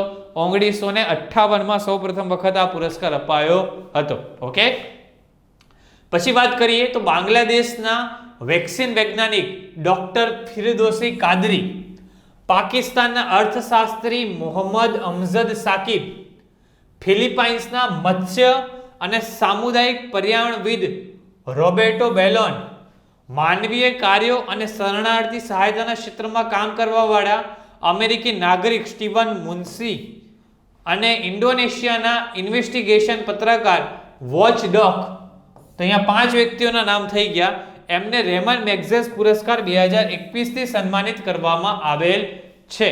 તો આ 5 વ્યક્તિઓના નામ આપણે યાદ રાખવાના થાય કે રેમન મેગ્સેસ પુરસ્કાર 2021 થી કોને કોને સન્માનિત કરવામાં આવ્યા છે. ઓકે, તો સિમ્પલ યાદ રાખવાનું થાય રેમન મેગ્સેસ પુરસ્કાર 2021 થી કોને કોને સન્માનિત કરવામાં આવ્યા છે. પરીક્ષામાં એવો પ્રશ્ન પૂછાઈ શકે તો આપણે આવડવું જોઈએ. તો આટલા વ્યક્તિઓને રેમન મેગ્સેસ પુરસ્કાર 2021 થી સન્માનિત કરવામાં આવ્યા છે. ઓકે, પછી શું છે? Bird photograph of the year 2021 આનો ખિતાબ કોણે જીત્યો છે? સિમ્પલી આ પ્રકારના પ્રશ્નો પૂછાતા હોય છે કે ભાઈ આ પ્રકારનો એવોર્ડ કયા વ્યક્તિએ જીત્યો છે, તો આપણે યાદ રાખવું પડે. એલેજાન્દ્રો પ્રિતોએ, એલેક્ઝાન્ડર કુકે, બોલ્ડ સ્મિથે કે કમલા હેરિસે? તો કોણે એવોર્ડ જીત્યો છે? એલેજાન્દ્રો પ્રિતો, એને આ એવોર્ડ જીત્યો છે. વિગતે માહિતી મેળવીએ તો મેક્સિકન ના ફોટોગ્રાફર છે એલેજાન્દ્રો પ્રિતો, એને bird photographer of the year 2021 નો ખિતાબ સંયુક્ત રાજ્ય અમેરિકા અને મેક્સિકોના વચ્ચે કાંટાળા તાર ક્લેડના સીમાની દિવાલ પર જોતા એક મોટા રોડ રનરની તસવીર ખેંચવા માટે જીત્યો છે. ઓકે, તો કે અમેરિકા અને મેક્સિકોની વચ્ચેની જે કાંટાળી તાર છે એના ઉપરની એક તસવીર ખેંચવા માટે થઈને એમને આ એવોર્ડ જીતેલો છે. આ તસવીરને બ્લોક્ડ શીર્ષક આપવામાં આવેલું છે. શું શીર્ષક આપવામાં આવેલું છે? બ્લોક્ડ એવું શીર્ષક આપવામાં આવ્યું છે. ચાલો પછી વાત કરીએ ઇન્ટરનેશનલ ફૂટબોલમાં સૌથી વધારે ગોલ કરવાવાળા ફૂટબોલના ખેલાડી કોણ બન્યા છે? તો આ રમતગમતને લગતો પ્રશ્ન થયો.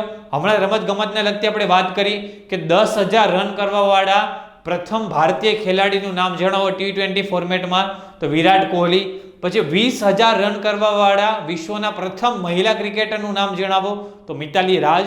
તો એ પ્રમાણે રમતગમતમાંથી ક્રિકેટની જગ્યાએ હવે ફૂટબોલને લગતો પ્રશ્ન છે. શું પ્રશ્ન છે?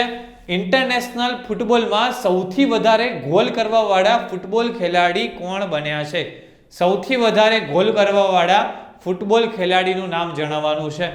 અલી દેવી, ક્રિસ્ટિયાનો રોનાલ્ડો, લિયોનેલ મેસી કે પોલ પોગ્બા? તો કોણ બન્યા છે? ક્રિસ્ટિયાનો રોનાલ્ડો બન્યા છે. સુનિલ છેત્રી પણ બીજા નંબર ઉપર આવી ગયા છે. કરંટ અફેરની દ્રષ્ટિએ જોઈએ તેમનું નામ પણ આપણે યાદ રાખવું પડે.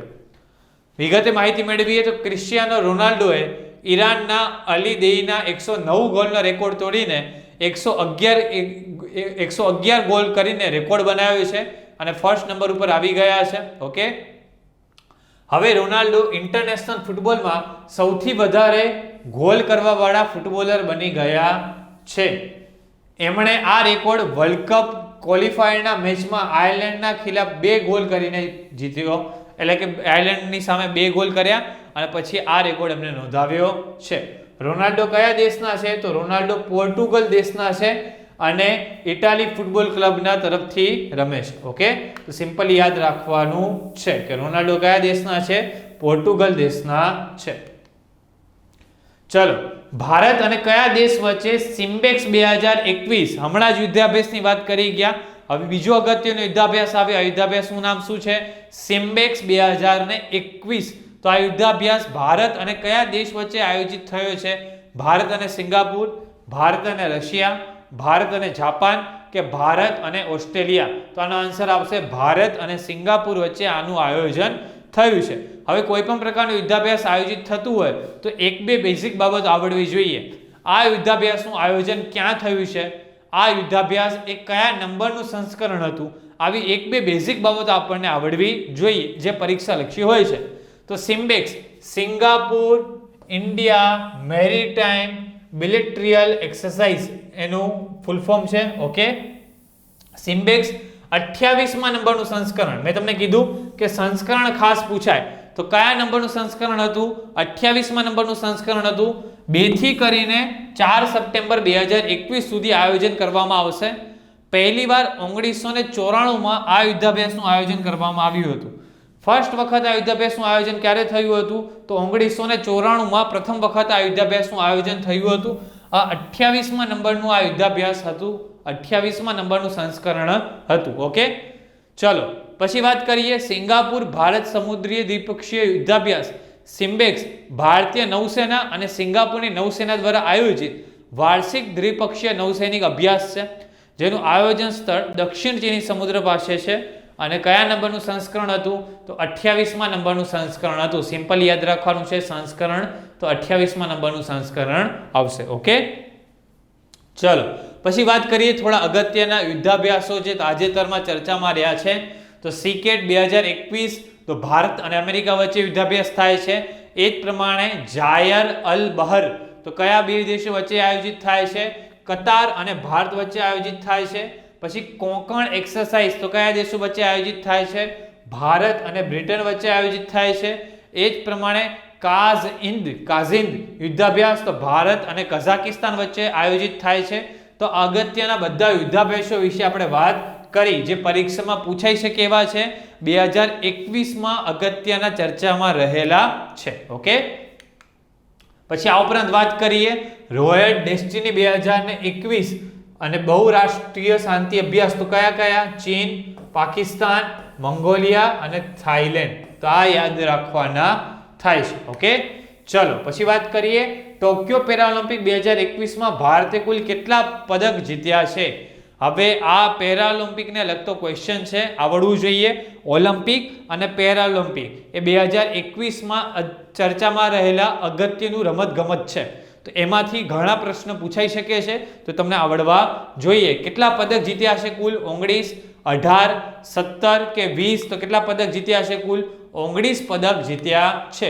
વિગતે માહિતી મેળવીએ તો ટોક્યો પેરાલિમ્પિક 2020માં ભારતે પોતાનું સર્વશ્રેષ્ઠ પ્રદર્શન કરતા 5 સુવર્ણ પદક, 8 રજત અને 6 કાંસ્ય પદક જીતીને કુલ 19 પદક જીતીને 24મું સ્થાન હાંસલ કર્યું છે. ઓકે, કેટલા પદક જીત્યા છે? 5 ગોલ્ડ, 8 સિલ્વર અને 6 બ્રોન્ઝ, ટોટલ કેટલા પદક જીત્યા છે? 19 પદક જીત્યા છે. અને કયા નંબરના સ્થાને આવ્યા છે? 24મા નંબરના સ્થાને આવ્યા છે. ટોપ 3 દેશો તો પ્રથમ નંબરે ચીન દેશ છે, 207 પદક જીત્યા છે. બીજા નંબરે બ્રિટન દેશ છે, 124 પદક જીત્યા છે. ત્રીજા નંબરે અમેરિકા છે, 104 પદક જીત્યા છે. જ્યારે ભારત 24મા ક્રમે રહ્યું છે. કેટલા પદક જીતીને રહ્યું છે? તો ભારતે ટોટલ 19 પદક જીત્યા છે ટોક્યો પેરા ઓલિમ્પિકની અંદર. તો તમારે એકવાર લિસ્ટ બનાવી દેવાની કે કયા કયા વ્યક્તિએ ગોલ્ડ જીત્યા છે, કેમ કે ગોલ્ડ વધારે પરીક્ષામાં પૂછાતા હોય છે. ઓકે, પછી વાત કરીએ 13મા નંબરના બ્રિક્સ શિખર સંમેલન 2021 ની મેજબાની કોણ કરશે? હવે 2021 દરમિયાન આ પ્રકારના શિખર સંમેલનોનું આયોજન થયું હોય તો એ પરીક્ષામાં ખાસ પૂછાતું હોય છે કે ભાઈ આ શિખર સંમેલનનું આયોજન થયું છે તો કઈ જગ્યાએ થયું છે, કયા નંબરનું છે, એની અધ્યક્ષતા કોણે કરી હતી. આવા પ્રકારના 2 થી 3 પ્રશ્નો ખાસ પરીક્ષામાં પૂછાતા હોય છે, તો એ આપણને યાદ રાખવા પડે. ઓકે, તો સિમ્પલી પ્રશ્ન શું છે?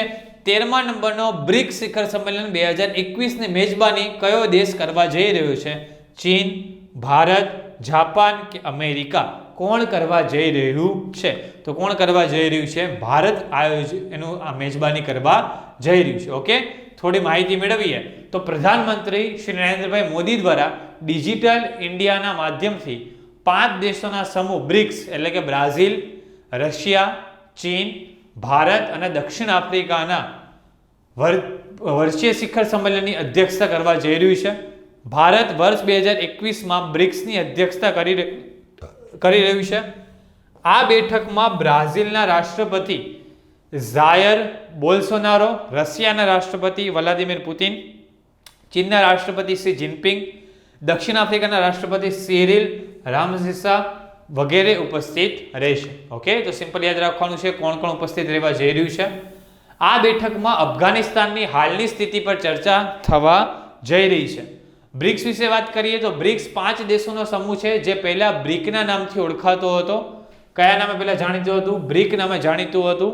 વર્ષ 2010માં દક્ષિણ આફ્રિકાનો સમાવેશ થતા એ કયા નામે ઓળખાવા લાગ્યું છે? બ્રિક્સના નામે ઓળખાવા લાગ્યું છે. એની સ્થાપના ક્યારે થઈ?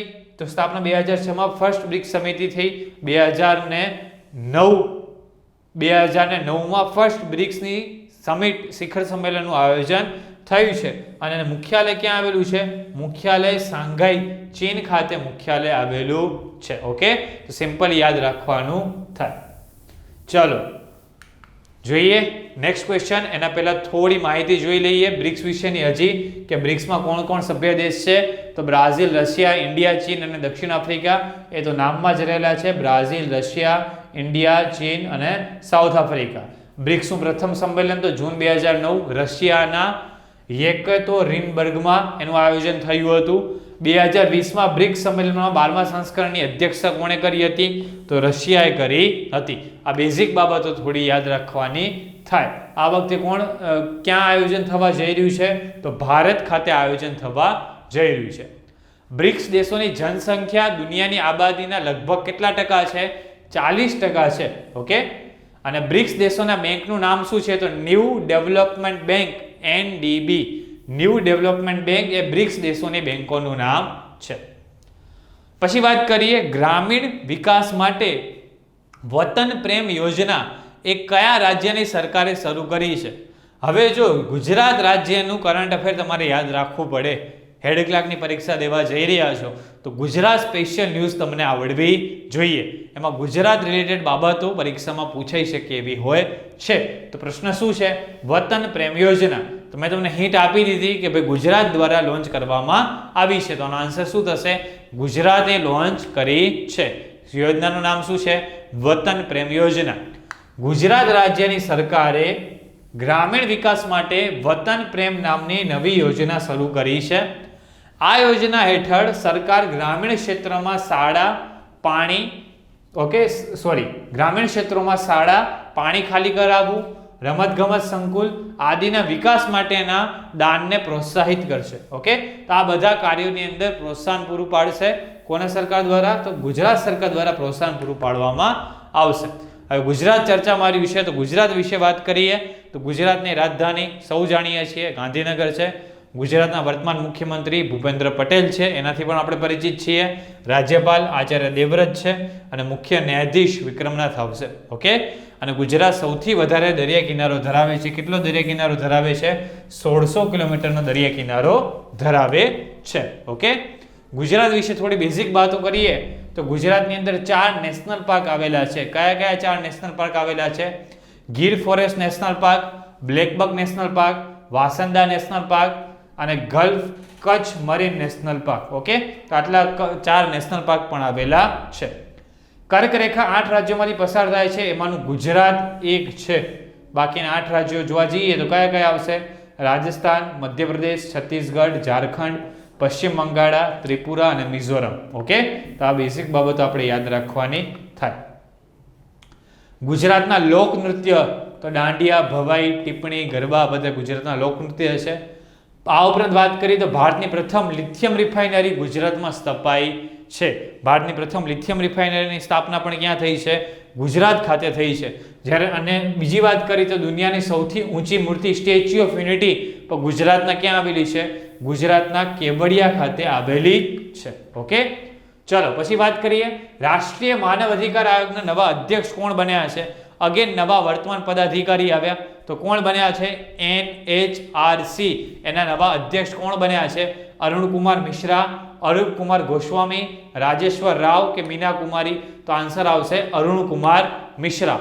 NHRC વિશે થોડી વાત કરીએ તો NHRC નું ફૂલ ફોર્મ શું છે? National human rights commission. Okay, NHRC નું ફૂલ ફોર્મ શું છે? નેશનલ હ્યુમન રાઇટ્સ કમિશન એનું ફૂલ ફોર્મ છે, જેની સ્થાપના થઈ હતી 12 ઓક્ટોબર 1993 ના રોજ. જેનું મુખ્યાલય ક્યાં આવેલું છે? જેનું મુખ્યાલય આવેલું છે નવી દિલ્હી ખાતે. અને જેનો અધ્યક્ષ કોણ છે? અરુણ કુમાર મિશ્રા એના અધ્યક્ષ છે. મોટો ખાસ ધ્યાનમાં રાખશું, મોટો શું છે? સર્વે ભવંતુ સુખીનઃ એનો મોટો છે. ઓકે, જેમ કે સુપ્રીમ કોર્ટનો મોટો છે યતો ધર્મસ્તો તતો જયઃ. LIC નો મોટો છે યોગેક્ષમ વહાવ્યહમ. આર્મીનો મોટો છે સર્વિસ બિફોર સેલ્ફ. નેવીનો છે સમનો વરુણઃ. એરફોર્સનો મોટો છે એક જ મિનિટ, નભઃ સ્પૃશમ દીપ્તમ. એરફોર્સનો મોટો છે. તો આવી રીતે ઘણા બધા મોટો પરીક્ષામાં પૂછાતા હોય છે, તો આપણે યાદ રાખવાના થાય. તો આનો મોટો NHRC નો મોટો શું છે? સર્વે ભવંતુ સુખીનઃ NHRC નો મોટો છે. તો NHRC વિશે આટલી બેઝિક બાબતો આપણે યાદ રાખવાની બને છે. નેશનલ હ્યુમન રાઇટ્સ કમિશન એનું ફૂલ ફોર્મ છે, જેની સ્થાપના થઈ હતી 12 ઓક્ટોબર 1993 ના રોજ. મુખ્યાલય આવેલું છે નવી દિલ્હી ખાતે. એના અધ્યક્ષ છે અરુણ કુમાર મિશ્રા અને એનો મોટો છે સર્વે ભવંતુ સુખીનઃ. ઓકે, ચલો પછી વાત કરીએ તાજેતરમાં ચર્ચામાં રહેલા અગત્યના વર્તમાન પદાધિકારીઓ. તો નેશનલ હાઈવે ઓથોરિટી ઓફ ઇન્ડિયાના નવા અધ્યક્ષ તો Sukhbir Singh Sandhu, NHAI. Okay, NHAI એના નવા અધ્યક્ષ કોણ બન્યા છે? Telecom regulatory authority of India એટલે કે ટ્રાયના નવા અધ્યક્ષ કોણ બન્યા છે? PD વાઘેલા. ઇન્ડિયન ઓઇલ કોર્પોરેશનના નવા અધ્યક્ષ કોણ બન્યા છે? તો Shrikant Madhav Vaid. Board of control for cricket in ઇન્ડિયાના નવા અધ્યક્ષ કોણ બન્યા છે? તો સૌરવ ગાંગુલી બન્યા છે. ઓકે, ચલો પછી વાત કરીએ આસામ રાઇફલ્સના નવા મહાનિર્દેશક કોણ બન્યા છે? તો અગેન નવા વર્તમાન પદાધિકારી આવ્યા. તો એ જોઈ લઈએ શું પ્રશ્ન છે. આસામ રાઇફલ્સ એના નવા મહાનિર્દેશક કોણ બન્યા છે? રામેશ્વર રાય, સુખદીપ સાંગવાન, પ્રદીપ ચંદ્ર નાયર કે હરદીપસિંહ ગેહલોત? તો શું આન્સર આવશે આનો? આનો આન્સર છે પ્રદીપ ચંદ્ર નાયર. ઓકે, તો આસામ રાઇફલ્સ વિશે વાત કરીએ તો એની સ્થાપના થઈ હતી 1835 જેનું મુખ્યાલય ક્યાં આવેલું છે? જેનું મુખ્યાલય આવેલું છે શિલોંગ મેઘાલય ખાતે. અને જેના વર્તમાન મહાનિર્દેશક છે પ્રદીપ ચંદ્ર નાયર. લેફ્ટનન્ટ જનરલ પ્રદીપ ચંદ્ર નાયર એ આસામ રાઇફલ્સ 21માં મહાનિર્દેશક બન્યા છે, જેઓ કોનું સ્થાન લેવા જઈ રહ્યા છે? સુખદીપ સાંગવાનની જગ્યા લેવા જઈ રહ્યા છે. જ્યારે કોઈ નવા વર્તમાન પદાધિકારી આવતા હોય તે કોની જગ્યાએ આવી રહ્યા છે એ પણ તમારે યાદ રાખવું પડે, કેમ કે એ પણ પરીક્ષા લક્ષી પ્રશ્ન બની શકે છે. એ પણ પરીક્ષામાં પ્રશ્ન પૂછાય કે ભાઈ કોની જગ્યા લઈ રહ્યા છે, તો એ પણ તમારે યાદ રાખવું પડે. ઓકે, ચલો તો આપણે આ રીતે જ ક્વેશ્ચન જોતા રહીશું આગળ ને આગળ. આ વાત કરીએ આપણે આસામ રાઇફલ્સ વિશે. હવે જોઈએ નેક્સ્ટ ક્વેશ્ચન શું છે. તો નેક્સ્ટ ક્વેશ્ચન આપણો છે ભારતીય વાયુસેનાના નવા ઉપપ્રમુખ કોણ બન્યા છે? તો આ કયા પ્રકારનો ક્વેશ્ચન થયો? વર્તમાન પદાધિકારીને લગતો ક્વેશ્ચન થયો. ઓકે, તો આ પ્રકારનો એક ક્વેશ્ચન ખાસ કરીને હેડ ક્લાર્કની પરીક્ષામાં દેખાશે જ. એક પ્રશ્ન આ પ્રકારનો જોવા તમને મળશે જ. વર્તમાનમાં ચર્ચામાં રહેલા પદાધિકારીઓ, તો તમને તમામ પદાધિકારીઓ આવડવા જોઈએ. તો આપણો પ્રશ્ન શું છે? ભારતીય વાયુસેનાના નવા ઉપપ્રમુખ કોણ બન્યા છે? વિનય અરોડા બન્યા છે, પ્રફુલ્લ શેખાવત બન્યા છે, વિવેકરામ ચૌધરી બન્યા છે કે હરદીપ સોની બન્યા છે? તો કોણ બન્યા છે? તો વિવેકરામ ચૌધરી એ ભારતીય વાયુસેનાના નવા ઉપપ્રમુખ બન્યા છે. તો વિગતે માહિતી મેળવીએ. અચ્છા, જ્યારે આ પ્રકારે કોઈ નવા પ્રમુખ બનતું હોય, ઉપપ્રમુખ બનતું હોય, તો એ કોનું સ્થાન લઈ રહ્યા છે એ બાબત પણ અગત્યની છે. ત્યાંથી પણ પ્રશ્ન બની શકે છે. તો એના વિશે પણ માહિતી મેળવવી પડે. તો વિગતે માહિતી મેળવીએ આપણે. તો એર માર્શલ વિવેકરામ ચૌધરી એ એર માર્શલ એચ.એસ. અરોડાની જગ્યા લેવા જઈ રહ્યા છે. એટલે કોની જગ્યાએ આવી રહ્યા છે? એચ.એસ. અરોડાની જગ્યાએ કોણ આવી રહ્યા છે? વિવેકરામ ચૌધરી આવી રહ્યા છે. હવે ભારતીય વાયુસેના વિશે વાત કરીએ તો તેની સ્થાપના ક્યારે થઈ હતી? 8 ઓક્ટોબર 1932ના રોજ ભારતીય વાયુસેનાની સ્થાપના થઈ હતી. જેનું મુખ્યાલય ક્યાં આવેલું છે? તો જેનું મુખ્યાલય નવી દિલ્હી ખાતે જેનું મુખ્યાલય આવેલું છે. અને ભારતીય વાયુસેના દિવસ ક્યારે ઉજવવામાં આવે છે? તો 8 ઓક્ટોબરના રોજ ભારતીય વાયુસેના દિવસ ઉજવવામાં આવે છે. અને આ ભારતીય વાયુસેનાનું ધ્યેય વાક્ય શું છે? નભઃ સ્પૃશમ દીપ્તમ એ ભારતીય વાયુસેનાનું ધ્યેય વાક્ય છે. ઓકે, ચલો પછી આપણે વાત કરીએ ભારતીય વાયુસેના વિશે થોડી બેઝિક બાબતોની. તો ભારતીય વાયુસેનાના વર્તમાન અધ્યક્ષ કોણ છે? તો એર ચીફ માર્શલ આર.કે.એસ. ભદૌરિયા એ ભારતીય વાયુસેનાના વર્તમાન અધ્યક્ષ છે. હવે થોડી બેઝિક માહિતીઓ મેળવી લઈએ જે જીકેની દ્રષ્ટિએ અગત્યની છે. પરીક્ષામાં પૂછાઈ શકે એવા પ્રશ્ન બની શકે. તો કે રાફેલ ઉડાવવાવાળા પ્રથમ મહિલા પાયલટનું નામ જણાવો. તો શિવાંગી સિંહ. વાયુસેનામાં પ્રથમ મહિલા ફાઇટર પાયલટનું નામ જણાવો. તો ભાવના કંઠ. વાયુસેનામાં પ્રથમ ભારતીય મહિલા પાયલટનું નામ જણાવો. તો હરિતા કૌર દેવલ. તો આ બધાના નામ આપણે યાદ રાખશું. પરીક્ષામાં અહીંયાથી ગમે તેમનો પ્રશ્ન પૂછાઈ શકે છે. ઓકે, ચલો પછી નેક્સ્ટ ક્વેશ્ચન જોઈએ. આંતરરાષ્ટ્રીય બુકર પુરસ્કાર 2021 થી કોને સન્માનિત કરવામાં આવ્યા છે? હવે આ 2021 દરમિયાન ચર્ચામાં રહેલા પુરસ્કારો છે. કોને, કયા વ્યક્તિને કયા પુરસ્કારથી સન્માનિત કરવામાં આવ્યા છે એ પ્રકારના પ્રશ્ન પરીક્ષામાં પૂછાઈ શકે છે. તો આપણે યાદ રાખવાનું છે આંતરરાષ્ટ્રીય બુકર પુરસ્કાર 2021 એનાથી કોને સન્માનિત કરવામાં આવ્યા છે? રોઝન માર્ટિન ડુગાર્ડ, આલ્બર્ટ પેટ્રિક મોડિયાનો કે ડેવિડ ડિયોપ? કોને સન્માનિત કરવામાં આવ્યા છે? તો કોને સન્માનિત કરવામાં આવ્યા છે? ડેવિડ ડિયોપને સન્માનિત કરવામાં આવ્યા છે. આંતરરાષ્ટ્રીય પુરસ્કાર 2021 આંતરરાષ્ટ્રીય બુકર પુરસ્કારથી સન્માનિત કરવામાં આવ્યા છે. તો એમના વિશે વિગત માહિતી મેળવીએ તો ડેવિડ ડિયોપને એમની નવલકથા at night all blood is black માટે આંતરરાષ્ટ્રીય બુકર 2021 થી સન્માનિત કરવામાં આવ્યા છે. કઈ નવલકથા છે? નવલકથાનું નામ છે at night all blood is black. Okay, all blood is black એ નવલકથા માટે થઈને તેમને આંતરરાષ્ટ્રીય બુકર પ્રાઇઝથી સન્માનિત કરવામાં આવ્યા છે. આ ઉપન્યાસ પ્રથમ વિશ્વયુદ્ધ દરમિયાન ફ્રાન્સ માટે લડવાવાળા સેનેગલની કહાની પર આધારિત છે. ઓકે, તો સિમ્પલી યાદ રાખવાનું છે કે એના ઉપર આધારિત છે એવો પ્રશ્ન પૂછાઈ શકે છે. અને કોને પુરસ્કાર આપવામાં આવેલો છે એ પણ પ્રશ્ન પૂછાઈ શકે છે. પછી વાત કરીએ ડેવિડ ડિયોપ આ પુરસ્કાર જીતવાવાળા પ્રથમ ફ્રેન્ચ લેખક બની ગયા છે. તો આપણે યાદ રાખવું પડે કેમ કે પ્રથમ લેખક બન્યા છે. પ્રથમ ફ્રેન્ચ લેખક બન્યા છે. કઈ બેંક? પછી હવે અગત્યની બીજા પુરસ્કારોની વાત કરીએ તો કઈ બેંકને એશિયાની બેસ્ટ બેંક એવોર્ડ્સ 2021માં India's best bank for SME માટે પસંદ કરવામાં આવી? તો એચડીએફસી બેંક. ઓકે, આ 2021ની ચર્ચામાં રહેલી અગત્યની બાબતો છે.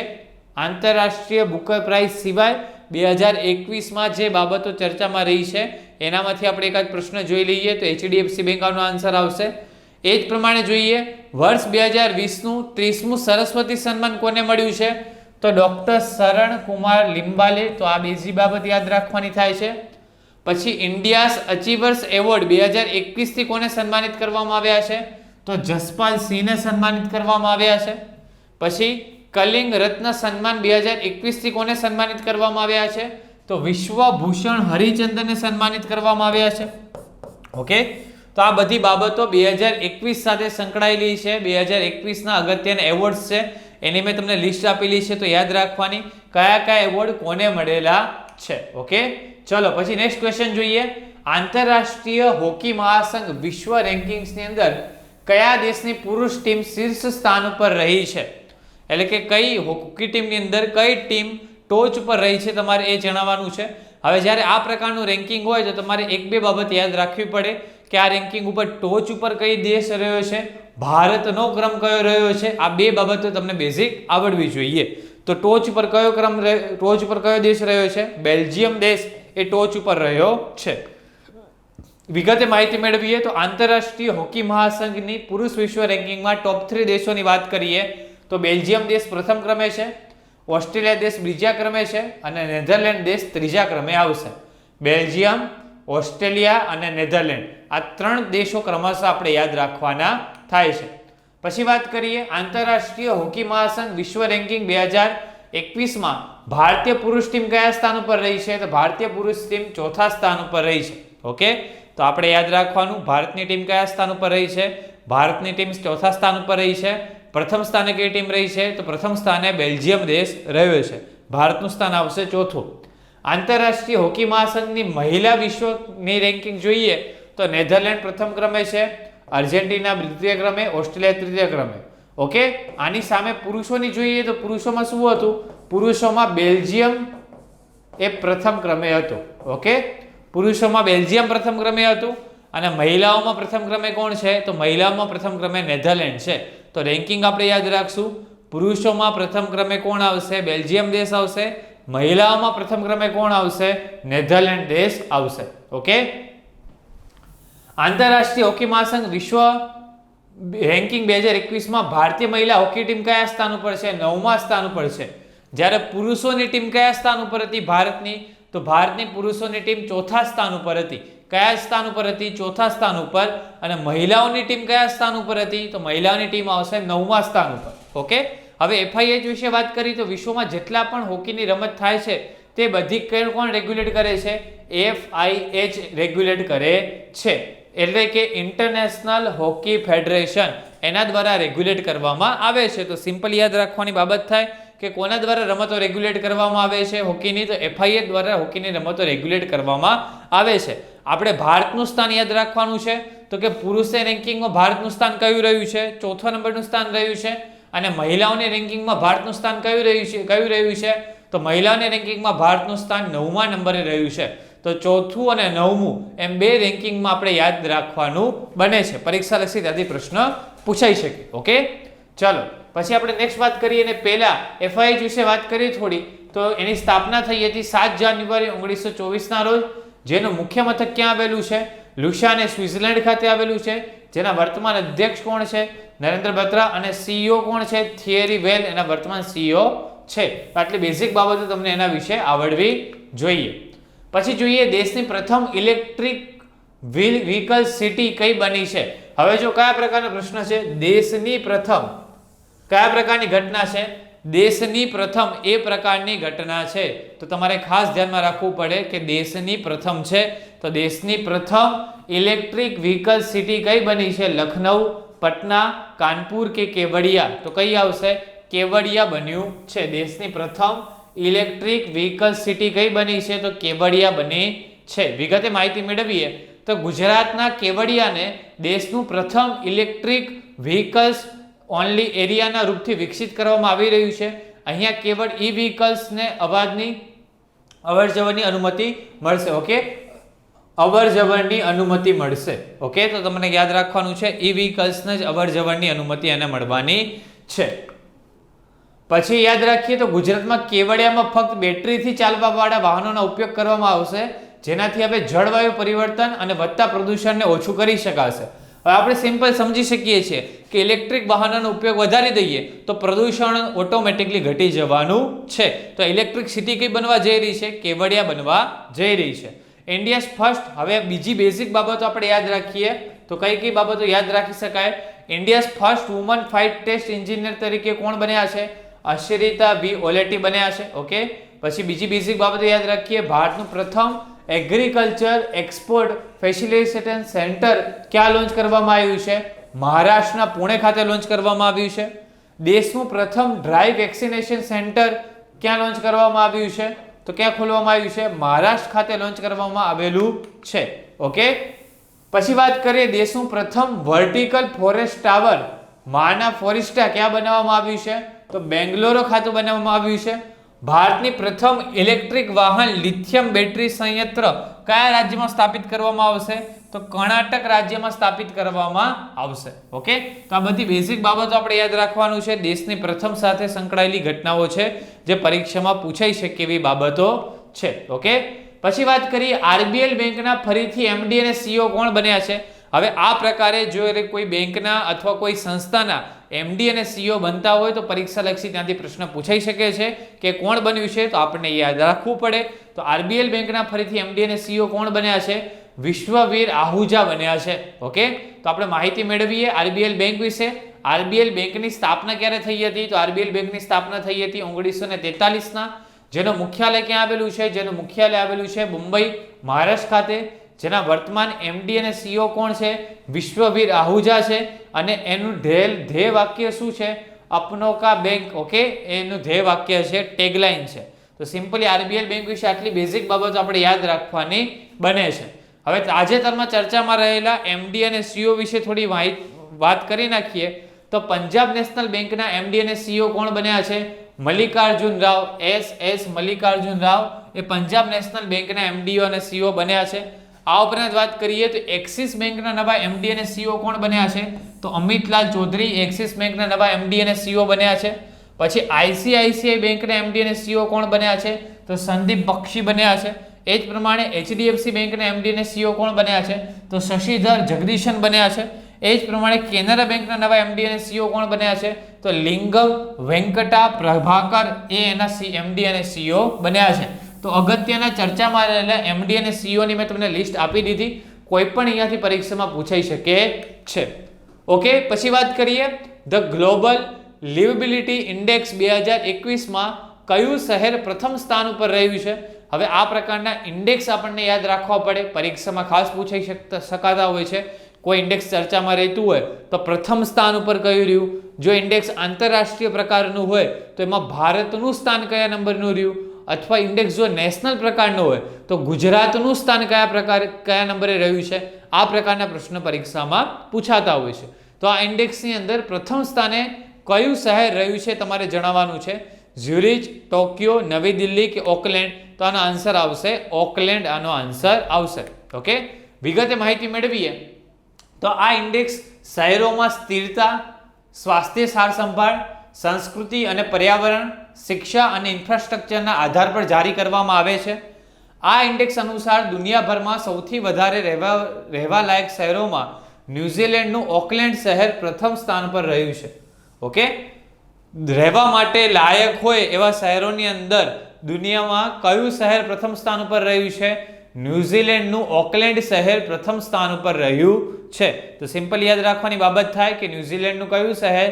ન્યુઝીલેન્ડનું ઓકલેન્ડ શહેર એ પ્રથમ સ્થાન ઉપર રહ્યું છે. ઓકે, ચલો પછી આપણે યાદ રાખીએ ધ ગ્લોબલ લિવેબિલિટી ઇન્ડેક્સ 2021 ને ઇકોનોમિક્સ ઇન્ટેલિજન્સ યુનિટ EIU એના દ્વારા જાહેર કરવામાં આવ્યો છે. આવો પ્રશ્ન પણ પરીક્ષામાં પૂછાય કે આ રિપોર્ટ કોના વડે જાહેર કરવામાં આવ્યો છે? તો આ રિપોર્ટ કોના વડે જાહેર કરવામાં આવ્યો છે? EIU એના દ્વારા આ રિપોર્ટ જાહેર કરવામાં આવ્યો છે. ધ ગ્લોબલ લિવેબિલિટી ઇન્ડેક્સ 2021ના ટોપ 3 ના શહેરો જોઈએ તો કયા કયા છે? ઓકલેન્ડ જે ન્યુઝીલેન્ડમાં આવેલું છે, ઓસાકા જે જાપાન દેશમાં આવેલું છે, અને એડિલેડ જે ઓસ્ટ્રેલિયા દેશમાં આવેલું છે. તો આ ટોપ 3 શહેરો તમારે યાદ રાખવાના થાય. કયા કયા ટોપ 3 શહેરો છે? ઓકલેન્ડ જે ન્યુઝીલેન્ડ ખાતે આવેલું છે, ઓસાકા જે જાપાન ખાતે આવેલું છે, અને એડિલેડ જે ઓસ્ટ્રેલિયા ખાતે આવેલું છે. તો ઓકલેન્ડ, ઓસાકા અને એડિલેડ આ 3 શહેરોના નામ આપણે યાદ રાખવાના બને છે. ઓકે, ચલો પછી આપણે એને વિગતે વાત કરીએ. બીજી અગત્યની બાબતો જે ચર્ચામાં રહેલી છે ઇન્ડેક્સ, કેમ કે આ પ્રશ્ન આપણો પ્રકાર કેવો હતો? ઇન્ડેક્સને લગતો હતો. તો અગત્યના બીજા ઇન્ડેક્સ જે ચર્ચામાં રહ્યા છે, પરીક્ષામાં પૂછાઈ શકે, એની અંદર ભારતનું સ્થાન કયા પ્રકારે રહ્યું છે એના વિશે થોડી ચર્ચા કરીએ. તો વિશ્વ પ્રેસ સ્વતંત્રતા સૂચકાંક 2021માં કયો દેશ શીર્ષ સ્થાન ઉપર રહ્યો છે? તો નોર્વે, અને એમાં ભારતનું સ્થાન કયું રહ્યું છે? તો એમાં ભારતનું સ્થાન રહ્યું છે 142 નું.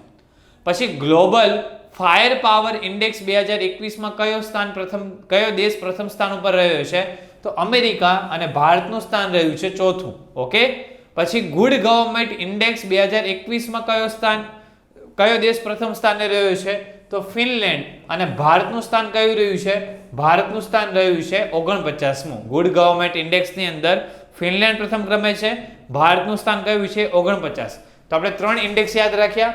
વિશ્વ પ્રેસ સ્વતંત્રતા સૂચકાંક, તો નોર્વે પ્રથમ ક્રમે, ભારતનું સ્થાન આવશે 142મું. ગ્લોબલ ફાયર પાવર ઇન્ડેક્સ 2021, તો એની અંદર અમેરિકા પ્રથમ સ્થાને, ભારતનું સ્થાન આવશે 4થું. ગુડ ગવર્નમેન્ટ ઇન્ડેક્સ, તો ફિનલેન્ડ પ્રથમ સ્થાને, ભારતનું સ્થાન આવશે 49મું. ઓકે. તો આ બધા ઇન્ડેક્સ યાદ રાખ્યા. આ ઉપરાંત બીજી વાત કરીએ તો આંતરરાષ્ટ્રીય બૌદ્ધિક સંપદા સૂચકાંક 2020, તો એની અંદર પ્રથમ સ્થાને અમેરિકા, જ્યારે ભારતનું સ્થાન 87મું.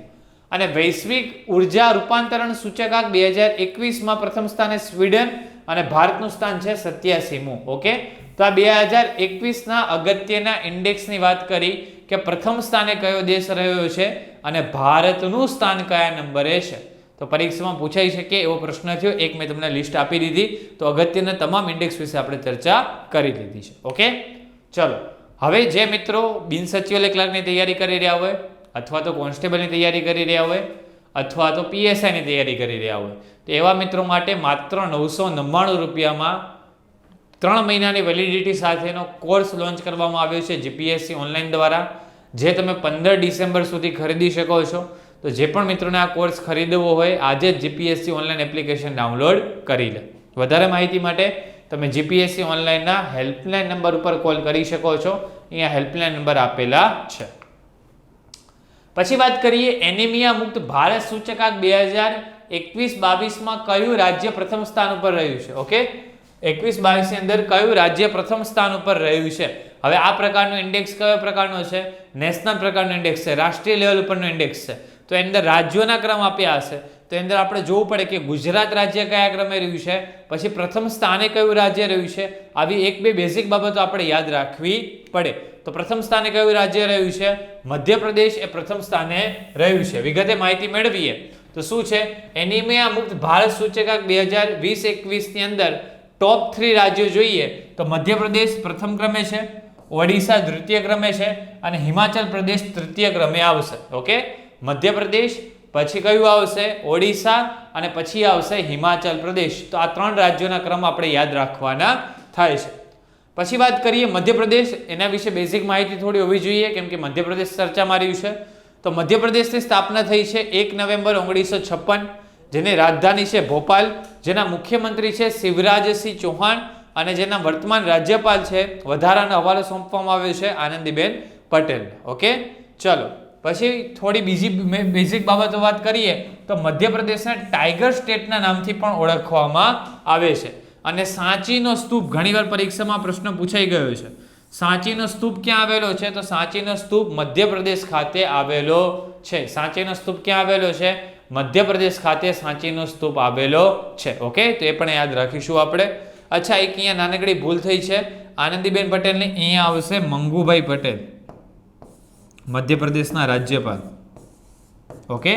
આ નામ યાદ રાખશું. આનંદીબેન પટેલ જોડે વધારાનો હવાલો હતો, પણ વર્તમાનમાં મંગુભાઈ પટેલ છે. તો એક આ કરેક્શન જરા જોઈ લેજો.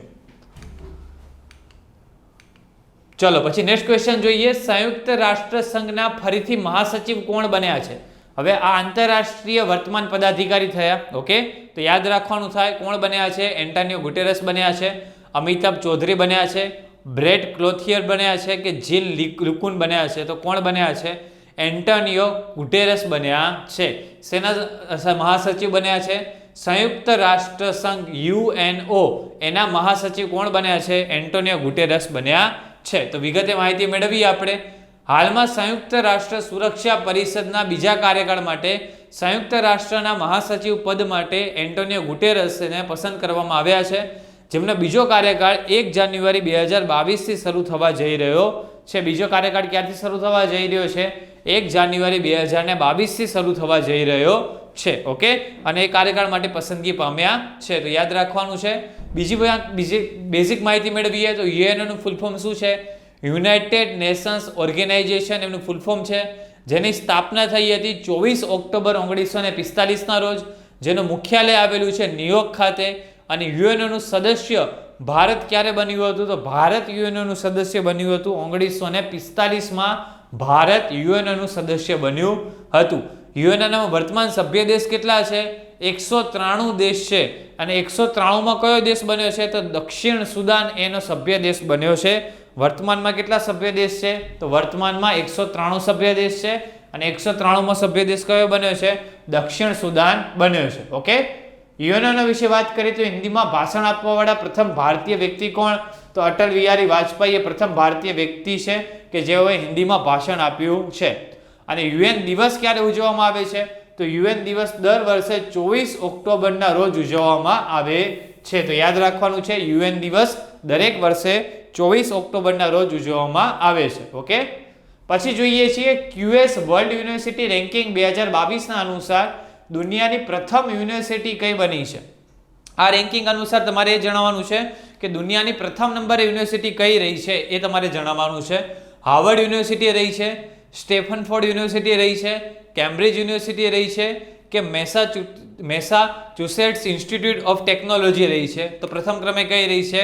મેસાચ્યુસેટ્સ ઇન્સ્ટિટ્યૂટ ઓફ ટેકનોલોજી. ઓકે, એ પ્રથમ ક્રમે રહી છે. તો થોડી બેઝિક માહિતી આપણે મેળવીએ તો 2021ના ક્યુએસ રેન્કિંગના સંસ્કરણ મુજબ ટોપ 3 યુનિવર્સિટીની વાત કરીએ તો મેસાચ્યુસેટ્સ ઇન્સ્ટિટ્યૂટ ઓફ ટેકનોલોજી પ્રથમ ક્રમે છે, ઓક્સફોર્ડ વિશ્વવિદ્યાલય બીજા ક્રમે છે, સ્ટેનફોર્ડ વિશ્વવિદ્યાલય અને કેમ્બ્રિજ વિશ્વવિદ્યાલય એ તૃતીય ક્રમે છે.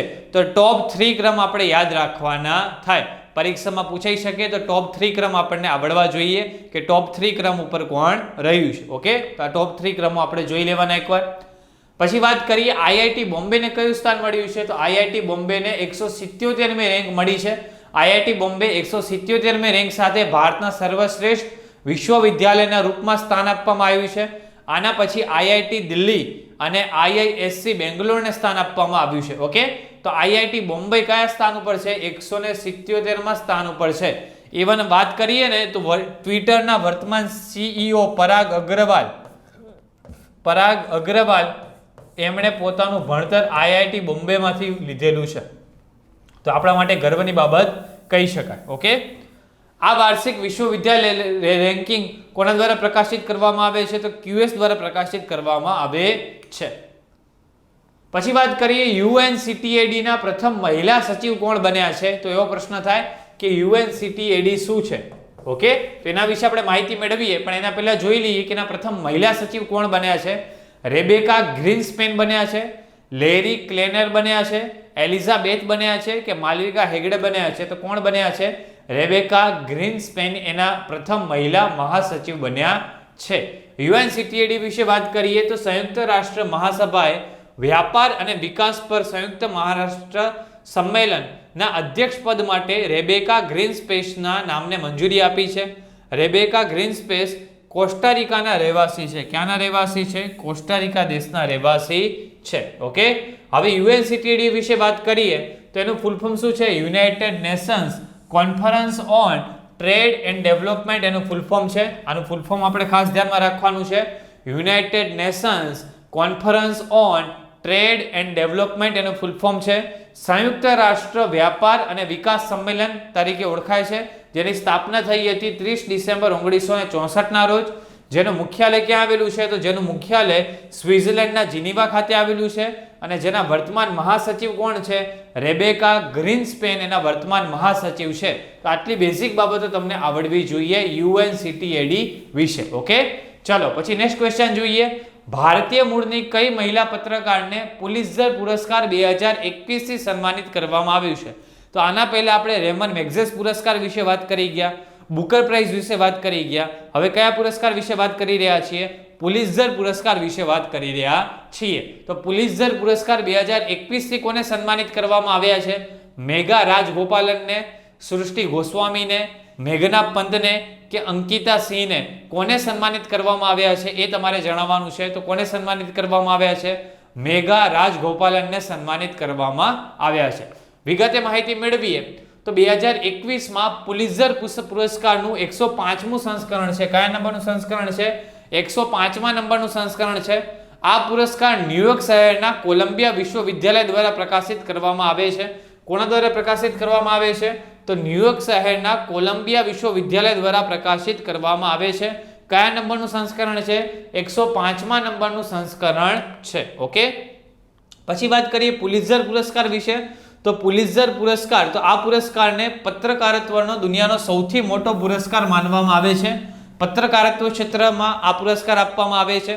આ પુરસ્કાર અમેરિકામાં સમાચાર પત્રોની પત્રકારિતા, સાહિત્ય અને સંગીત રચનાના ક્ષેત્રમાં ઉલ્લેખનીય કાર્ય કરવા વાળાને આપવામાં આવે છે. તો પુલિત્ઝર પુરસ્કાર વિશે વાત કરી. ભારતીય મૂળના મહિલા પત્રકાર એવા મેઘા રાજગોપાલનને પુલિત્ઝર પુરસ્કારથી સન્માનિત કરવામાં આવ્યા છે. તેમણે સેટેલાઇટના ફોટાનું વિશ્લેષણ કરીને બતાવ્યું કે કેવી રીતે ચીની લાખાઓ ઉઈગર મુસલમાનોને કેદ કરીને રાખ્યા છે. ઓકે, એટલે કે ચીની લોકો કઈ રીતે મુસ્લિમ ભાઈઓ ઉપર અત્યાચાર કરી રહ્યા છે એના વિશેનો એક આખો એમને લેખ આર્ટિકલ લખ્યો છે અને તેમને આ કાર્યને બિરદાવવા બદલ માટે થઈને તેમને પુલિત્ઝર પુરસ્કારથી સન્માનિત કરવામાં આવ્યા છે. ઓકે, અમેરિકાની દાર્નેલા ફ્રેઝિયરને પુલિત્ઝર સ્પેશિયલ સાઇટેશનનો એવોર્ડ મળ્યો છે. તેમણે મિનેસોટામાં એ ઘટનાને રેકોર્ડ કરી હતી જેના દરમિયાન અશ્વેત અમેરિકન જ્યોર્જ ફ્લોયડની જાન જતી રહી હતી, એટલે કે મૃત્યુ થયું હતું. આના પછી દુનિયાભરમાં નસ્લીય હિંસાના વિરોધમાં પ્રદર્શન થયા હતા. તો આ ઘટનાને આમણે આખું રેકોર્ડ કર્યું હતું અને એ ઘટનાને એમણે પોતાને આર્ટિકલ સ્વરૂપે એક રજૂ કર્યું હતું. તો એ બદલ થઈને તેમને આ પુરસ્કારથી સન્માનિત કરવામાં આવ્યા છે. પછી વાત કરીએ 2021ના સિપ્રીના રિપોર્ટ અનુસાર ભારત પાસે કેટલા પરમાણુ હથિયાર છે તમારે જણાવવાનું છે. પરમાણુ હથિયાર કેટલા છે ભારત પાસે એ તમારે જણાવવાનું છે. 125, 785, 554 કે 156 કેટલા પરમાણુ હથિયારો ભારત પાસે છે 2021ના સિપ્રીના રિપોર્ટ અનુસાર. તો પહેલો તો પ્રશ્ન એમ થાય કે સિપ્રી શું છે, તો એના વિશે બેઝિક માહિતી મેળવીએ. એના પહેલાનો આન્સર જોઈ લઈએ. તો આનો આન્સર આવશે ભારત પાસે કેટલા પરમાણુ હથિયારો છે? 156 જેટલા ભારત પાસે પરમાણુ હથિયારો છે. વિગતે માહિતી મેળવીએ તો શું છે? ભારત પાસે 156 પરમાણુ હથિયારો સાથે છઠ્ઠા સ્થાન ઉપર છે. 156 પરમાણુ હથિયારો છે અને કયા સ્થાન ઉપર છે? છઠ્ઠા નંબરના સ્થાન ઉપર છે. તો પ્રથમ 3 સ્થાન ઉપર કયા દેશ છે? તો રશિયા પાસે 6255 પરમાણુ હથિયારો છે. કેટલા પરમાણુ હથિયારો છે? 6255 પરમાણુ હથિયારો છે. કયા દેશ પાસે? રશિયા પાસે આટલા પરમાણુ હથિયારો છે. અમેરિકા પાસે કેટલા પરમાણુ હથિયારો છે? 5550 પરમાણુ હથિયારો છે. પછી ચીન છે. ચીન પાસે કેટલા પરમાણુ હથિયારો છે? 350 પરમાણુ હથિયારો છે અને ત્રીજા સ્થાને છે. અને પછી ડાયરેક્ટ આપણે જોઈ શકીએ છીએ કે છઠ્ઠો નંબર આપણે યાદ રાખવાનો છે ભારત. ભારત પાસે કેટલા પરમાણુ હથિયારો છે? 156 પરમાણુ હથિયારો છે અને ભારત કયા સ્થાન ઉપર છે? તો ભારત છઠ્ઠા સ્થાન ઉપર છે. તો આટલી બેસિક બાબત આપણે યાદ રાખવાની બને છે. ઓકે, હવે સિપ્રી વિશે થોડી વાત કરીએ તો સિપ્રીનું ફૂલ ફોર્મ શું થાય છે? Stockholm international peace research institute એનું ફૂલ ફોર્મ થાય છે. જેનું મુખ્યાલય ક્યાં આવેલું છે? તો જેનું મુખ્યાલય નોર્વેના ઓસ્લો ખાતે આવેલું છે. જેની સ્થાપના ક્યારે થઈ હતી? જેની સ્થાપના થઈ હતી 6 મે 1966ના રોજ જેની સ્થાપના થઈ હતી. ઓકે, તો આટલી બેઝિક બાબતો સિપ્રી વિશે યાદ રાખવાની થાય છે. તો સિપ્રી વિશે આપણે આટલી બાબતો યાદ રાખશું. SIPRI Stockholm international peace research institute એનું ફૂલ ફોર્મ છે. જેનું મુખ્યાલય ક્યાં આવેલું છે? નોર્વેના ઓસ્લો ખાતે. જેની સ્થાપના ક્યારે થઈ હતી? 6 મે 1966ના રોજ જેની સ્થાપના થઈ હતી. ઓકે, પછી વાત કરીએ એના વર્તમાન ડાયરેક્ટર કોણ છે? તો ડેન સ્મિથ એના વર્તમાન ડાયરેક્ટર છે. સિપ્રી એક સ્વતંત્ર આંતરરાષ્ટ્રીય સંસ્થાન છે જે યુદ્ધ અને સંઘર્ષ, યુદ્ધક સામગ્રીઓ, હથિયાર નિયંત્રણ અને નિશસ્ત્રીકરણના ક્ષેત્રમાં શોધનું કાર્ય કરે છે. ઓકે, તો આટલી બેઝિક બાબતો સિપ્રી વિશે આપણે યાદ રાખવાની બને. આપણે એક સિપ્રીનો ક્રમ યાદ રાખવાનો છે કે પ્રથમ નંબરે કયો દેશ છે? તો રશિયા પાસે સૌથી વધારે હથિયારો છે. રશિયા પછી કોની પાસે હથિયારો છે? તો અમેરિકા પાસે હથિયારો છે. અને અમેરિકા પછી કોની પાસે હથિયારો છે? તો ચીન પાસે હથિયારો છે. અને ભારતનો ક્રમ કયો આવે છે? તો ભારતનો ક્રમ આવે છે છઠ્ઠા નંબરે ભારત આવે છે. ઓકે, પછી વાત કરીએ ICC hall of fame. ICC દ્વારા સામેલ કરવા વાળા 7 ભારતીય ખેલાડી, 7મા નંબરના ભારતીય ખેલાડી કોણ બન્યા છે? શેની અંદર સામેલ થયા છે? આઈસીસી હોલ ઓફ ફેમની અંદર સામેલ થયા છે. એવા 7મા નંબરના ભારતીય ખેલાડીનું તમારે નામ જણાવવાનું છે કે આ 7મા નંબરના ભારતીય ખેલાડી કોણ બન્યા છે. કોણ બન્યા છે? કપિલ દેવ બન્યા છે, વિનુ માકડ બન્યા છે, રાહુલ દ્રવિડ બન્યા છે કે ઝહીર ખાન બન્યા છે? તો કોણ બન્યા છે? વિનુ માકડ બન્યા છે.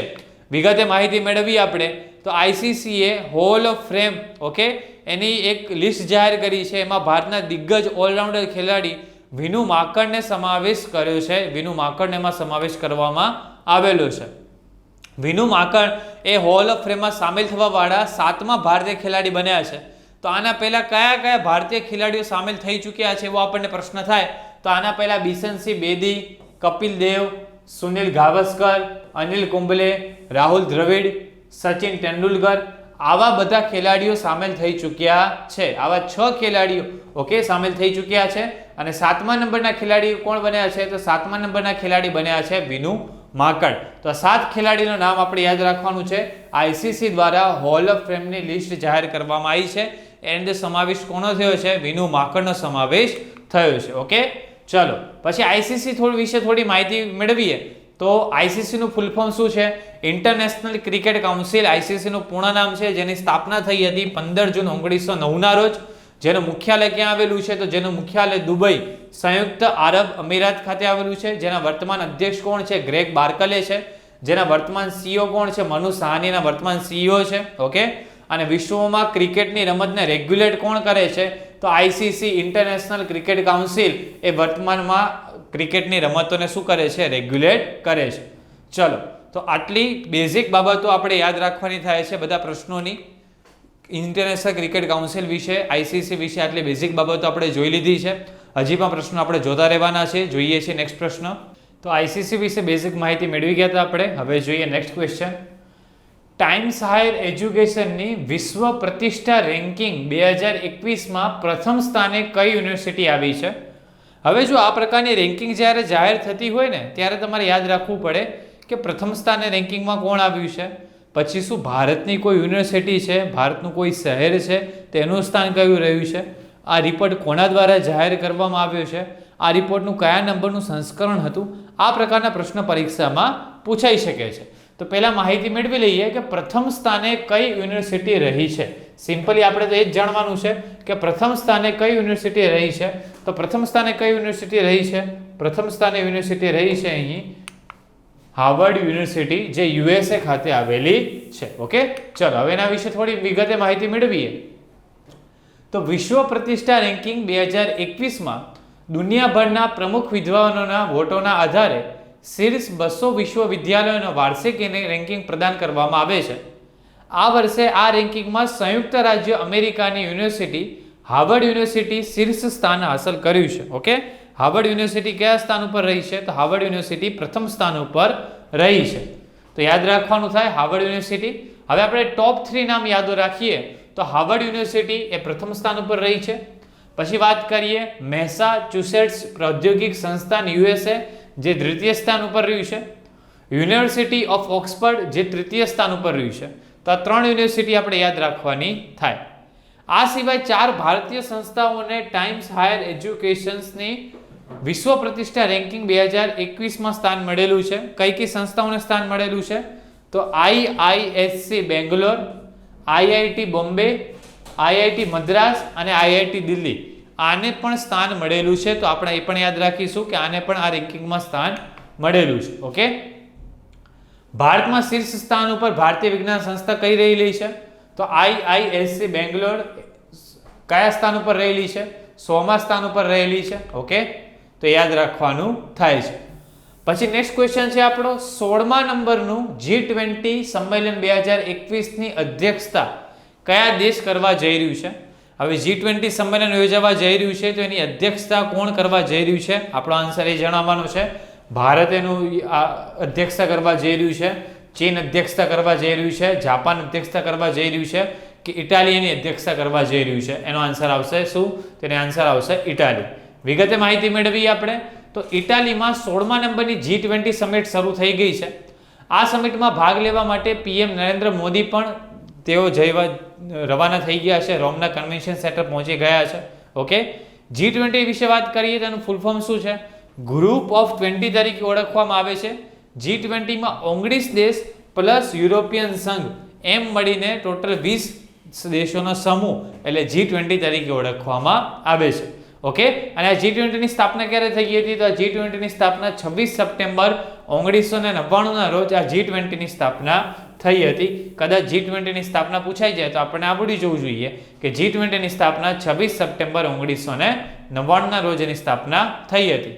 ભારતે G20 નો હિસ્સો છે. હવે G20 વિશે થોડી બેઝિક માહિતી આપણે મેળવી લઈએ કે G20 નું પ્રથમ સંમેલન ક્યારે યોજાયું હતું. 16મા નંબરનું G20 નું સંમેલન ક્યાં યોજવા જઈ રહ્યું છે? આવા બેઝિક પ્રશ્ન પૂછાઈ શકે. તો G20 નું પ્રથમ સંમેલન ક્યાં યોજાયું હતું? તો કે અમેરિકા ખાતે 2008 માં યોજાયું હતું. G20 નું પ્રથમ સંમેલન ક્યાં યોજાયું હતું? અમેરિકા ખાતે 2008 માં. 16મા નંબરનું G20 સંમેલન તો ઇટાલી ખાતે, 17મા નંબરનું G20 સંમેલન તો ઇન્ડોનેશિયા ખાતે અને 18મા નંબરનું G20 સંમેલન તો ભારત ખાતે આનું આયોજન આવશે. ઓકે, 16મા નંબરનું G20 સંમેલન તો ઇટાલી, 17મા નંબરનું G20 સંમેલન તો ઇન્ડોનેશિયા અને 18મા નંબરનું G20 સંમેલન તો ભારત. એમ ત્રણ આપણને યાદ રાખવાના થાય. 16, 17 અને 18 ત્રણ અગત્યના G20 સંમેલનો યાદ રાખવાના થાય છે. ઓકે, પછી આપણે યાદ કરીએ નેક્સ્ટ ક્વેશ્ચન. વિશ્વ સ્વાસ્થ્ય સંગઠનના ફરીથી મહાનિર્દેશક કોણ બન્યા છે? WHO ના ફરીથી મહાનિર્દેશક કોણ બન્યા છે એનું નામ તમારે જણાવવાનું છે. ટેડ્રોસ અધ્યનમ, થોમસ બોક, ડેનિયલ રિચાર્ડો કે રિનેટ ટાઈબોર્ગ કોણ બન્યા છે? તમારે એમનું નામ જણાવવાનું છે. શું નામ આવશે કે ફરીથી તેઓ અધ્યક્ષ બન્યા છે? તો શું આન્સર આવશે? ટેડ્રોસ અધ્યનમ એ વિશ્વ સ્વાસ્થ્ય સંગઠનના ફરીથી મહાનિર્દેશક બન્યા છે. ઓકે, તો સિમ્પલ યાદ રાખવાનું થાય એમનું નામ. ટેડ્રોસ અધ્યનમને 5 વર્ષ માટે બીજી વાર આ પદ માટે નિયુક્ત કરવામાં આવ્યા છે. WHO ની વાત કરીએ તો WHO નું ફૂલ ફોર્મ શું થશે? વર્લ્ડ હેલ્થ ઓર્ગેનાઇઝેશન એનું ફૂલ ફોર્મ છે. જેની સ્થાપના ક્યારે થઈ હતી? તો જેની સ્થાપના 7 એપ્રિલ 1948 ના રોજ જેની સ્થાપના થઈ હતી.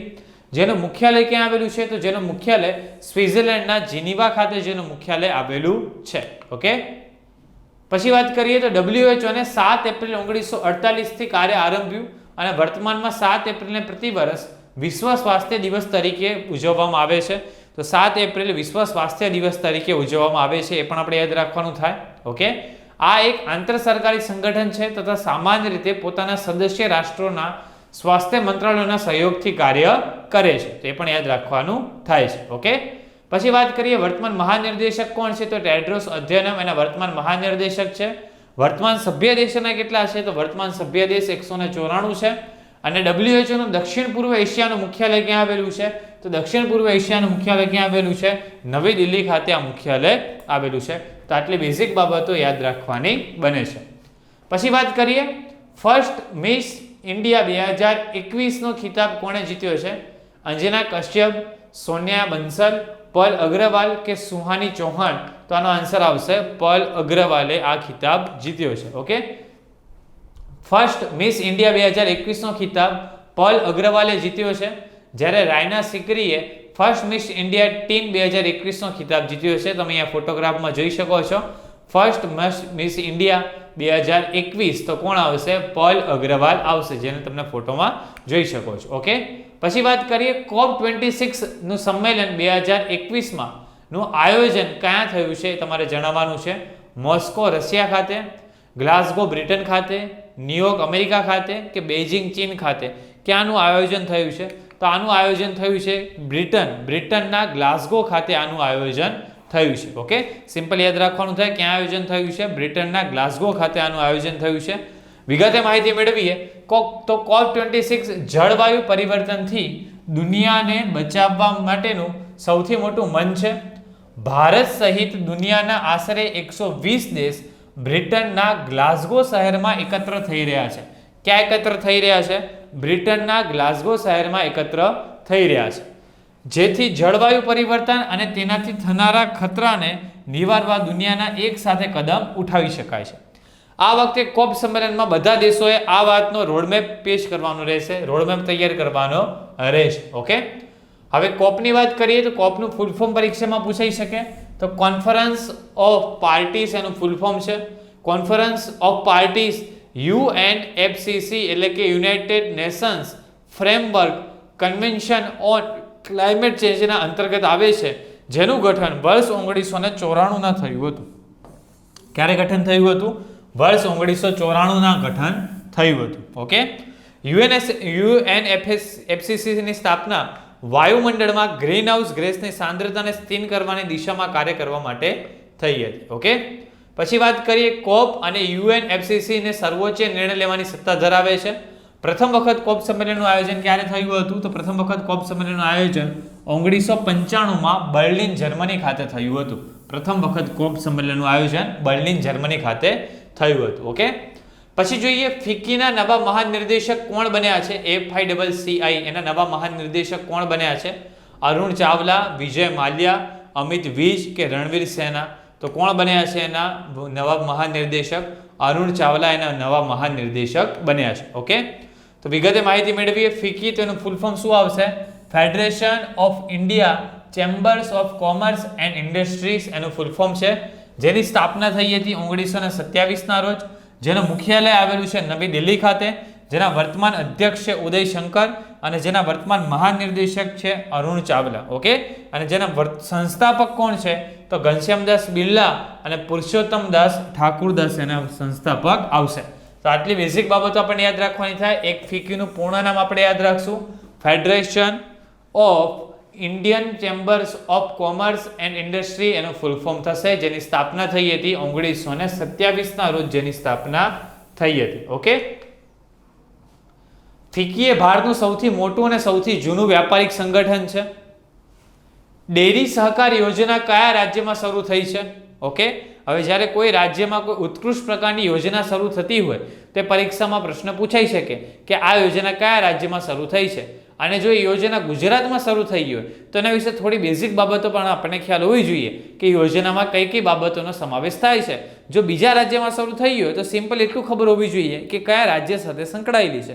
તો આટલી બાબતોથી આપણે પરિચિત હોવા જોઈએ. તો ગુજરાત રાજ્યની અંદર ડેરી સહકાર યોજના શરૂ થઈ છે.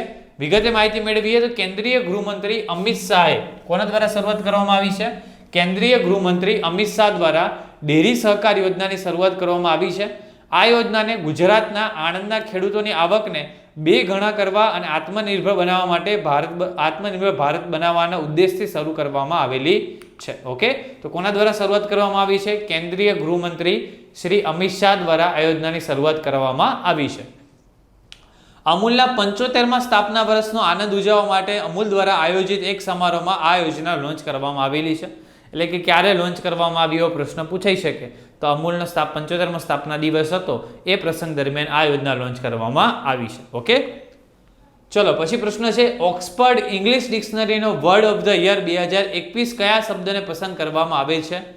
કોવિડ, લોકડાઉન, વેક્સ કે મોદી? કયો શબ્દ છે? ઓક્સફર્ડ ઇંગ્લિશ ડિક્શનરીનો word of the year. Okay, તો કયા શબ્દને પસંદગી કરવામાં આવ્યું છે? વેક્સ શબ્દને પસંદગી કરવામાં આવેલ છે. તો વિગતે માહિતી મેળવીએ શું છે? ઓક્સફર્ડ ઇંગ્લિશ ડિક્શનરી દ્વારા વર્ષ 2021 માટે વેક્સને વર્ડ ઓફ ધ યર પસંદગી કરવામાં આવેલું છે.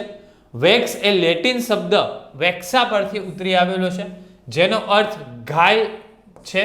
વેક્સનો ઉપયોગ ટીકા માટે સંક્ષિપ્ત રૂપમાં કરવામાં આવે છે. આનો મતલબ એ છે કે કોઈ વ્યક્તિના શરીરમાં બીમારી અથવા તેનાથી બચવા માટે એક પદાર્થ નાખવામાં આવે છે. આપણે કહીએ છીએ ને વેક્સિનેશન, એનું શોર્ટ ફોર્મ એક પ્રકારનું કહી શકાય. ઓકે, ચલો પછી છે 30મો હુનર હાટ કાર્યક્રમ ભારતના કયા શહેરમાં આયોજિત થવા જઈ રહ્યું છે? ગુવાહાટી આસામ ખાતે, દહેરાદૂન ઉત્તરાખંડ ખાતે, લખનઉ ઉત્તર પ્રદેશ ખાતે, જયપુર રાજસ્થાન ખાતે? ક્યાં આનું આયોજન થવા જઈ રહ્યું છે એ તમારે જણાવવાનું છે. 30મા નંબરનો હુનર હાટ કાર્યક્રમ એ તમારે જણાવવાનું છે. તો આનું આયોજન ક્યાં થવા જઈ રહ્યું છે?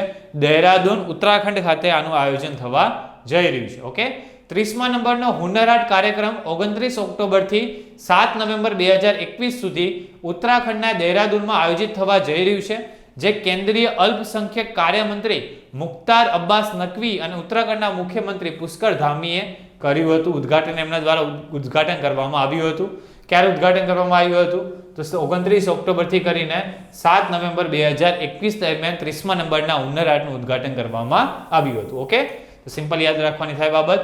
આમાં બધા રાજ્યો અને કેન્દ્રશાસિત પ્રદેશોના 500 જેટલા કારીગર શિલ્પકાર પોતાના હુનરનું પ્રદર્શન કરશે. એવો પ્રશ્ન પૂછાય કે કયા નંબરનું સંસ્કરણ હતું, તો કયા નંબરનું સંસ્કરણ હતું, તો 30મા નંબરનું સંસ્કરણ હતું. અને કઈ જગ્યાએ આયોજન કરવામાં આવ્યું છે, તો ઉત્તરાખંડના દહેરાદૂન ખાતે આનું આયોજન કરવામાં આવ્યું છે. ઓકે, પછી નેક્સ્ટ ક્વેશ્ચન છે પબ્લિક અફેર્સ સૂચકાંક 2021માં મોટા રાજ્યોની શ્રેણીમાં કયું રાજ્ય પ્રથમ ક્રમ ઉપર રહ્યું છે? કેરળ રાજ્ય પ્રથમ ક્રમ ઉપર રહ્યું છે, આસામ રાજ્ય પ્રથમ ક્રમ ઉપર રહ્યું છે, પંજાબ રાજ્ય પ્રથમ ક્રમ ઉપર રહ્યું છે કે હરિયાણા રાજ્ય પ્રથમ ક્રમ ઉપર રહ્યું છે? તો કયું રાજ્ય પ્રથમ ક્રમ ઉપર રહ્યું છે? કેરળ રાજ્ય એ પ્રથમ ક્રમ ઉપર રહ્યું છે. ઓકે, ચલો વિગતે માહિતી મેળવીએ. તો પબ્લિક અફેર્સ સૂચકાંકમાં ભારતના 4 રાજ્યો ને ત્યાંના સુશાસનના આધાર પર રેન્કિંગ આપવા માટે એક ડેટા સંચાલિત મંચ છે. પબ્લિક અફેર્સ ઇન્ડેક્સ 5 વિષયો પર 14 સતત વિકાસ લક્ષ્યો અને 45 ચિહ્ન સાથે ઇક્વિટી, વિકાસ અને સ્થિરતાના 3 સ્તંભો આધાર પર રાજ્યો અને કેન્દ્રશાસિત પ્રદેશોને રેન્ક આપે છે. તો આ રેન્કિંગના આધારે જઈએ તો નાના રાજ્યોમાં ટોપ 3 કયા કયા રાજ્યો છે?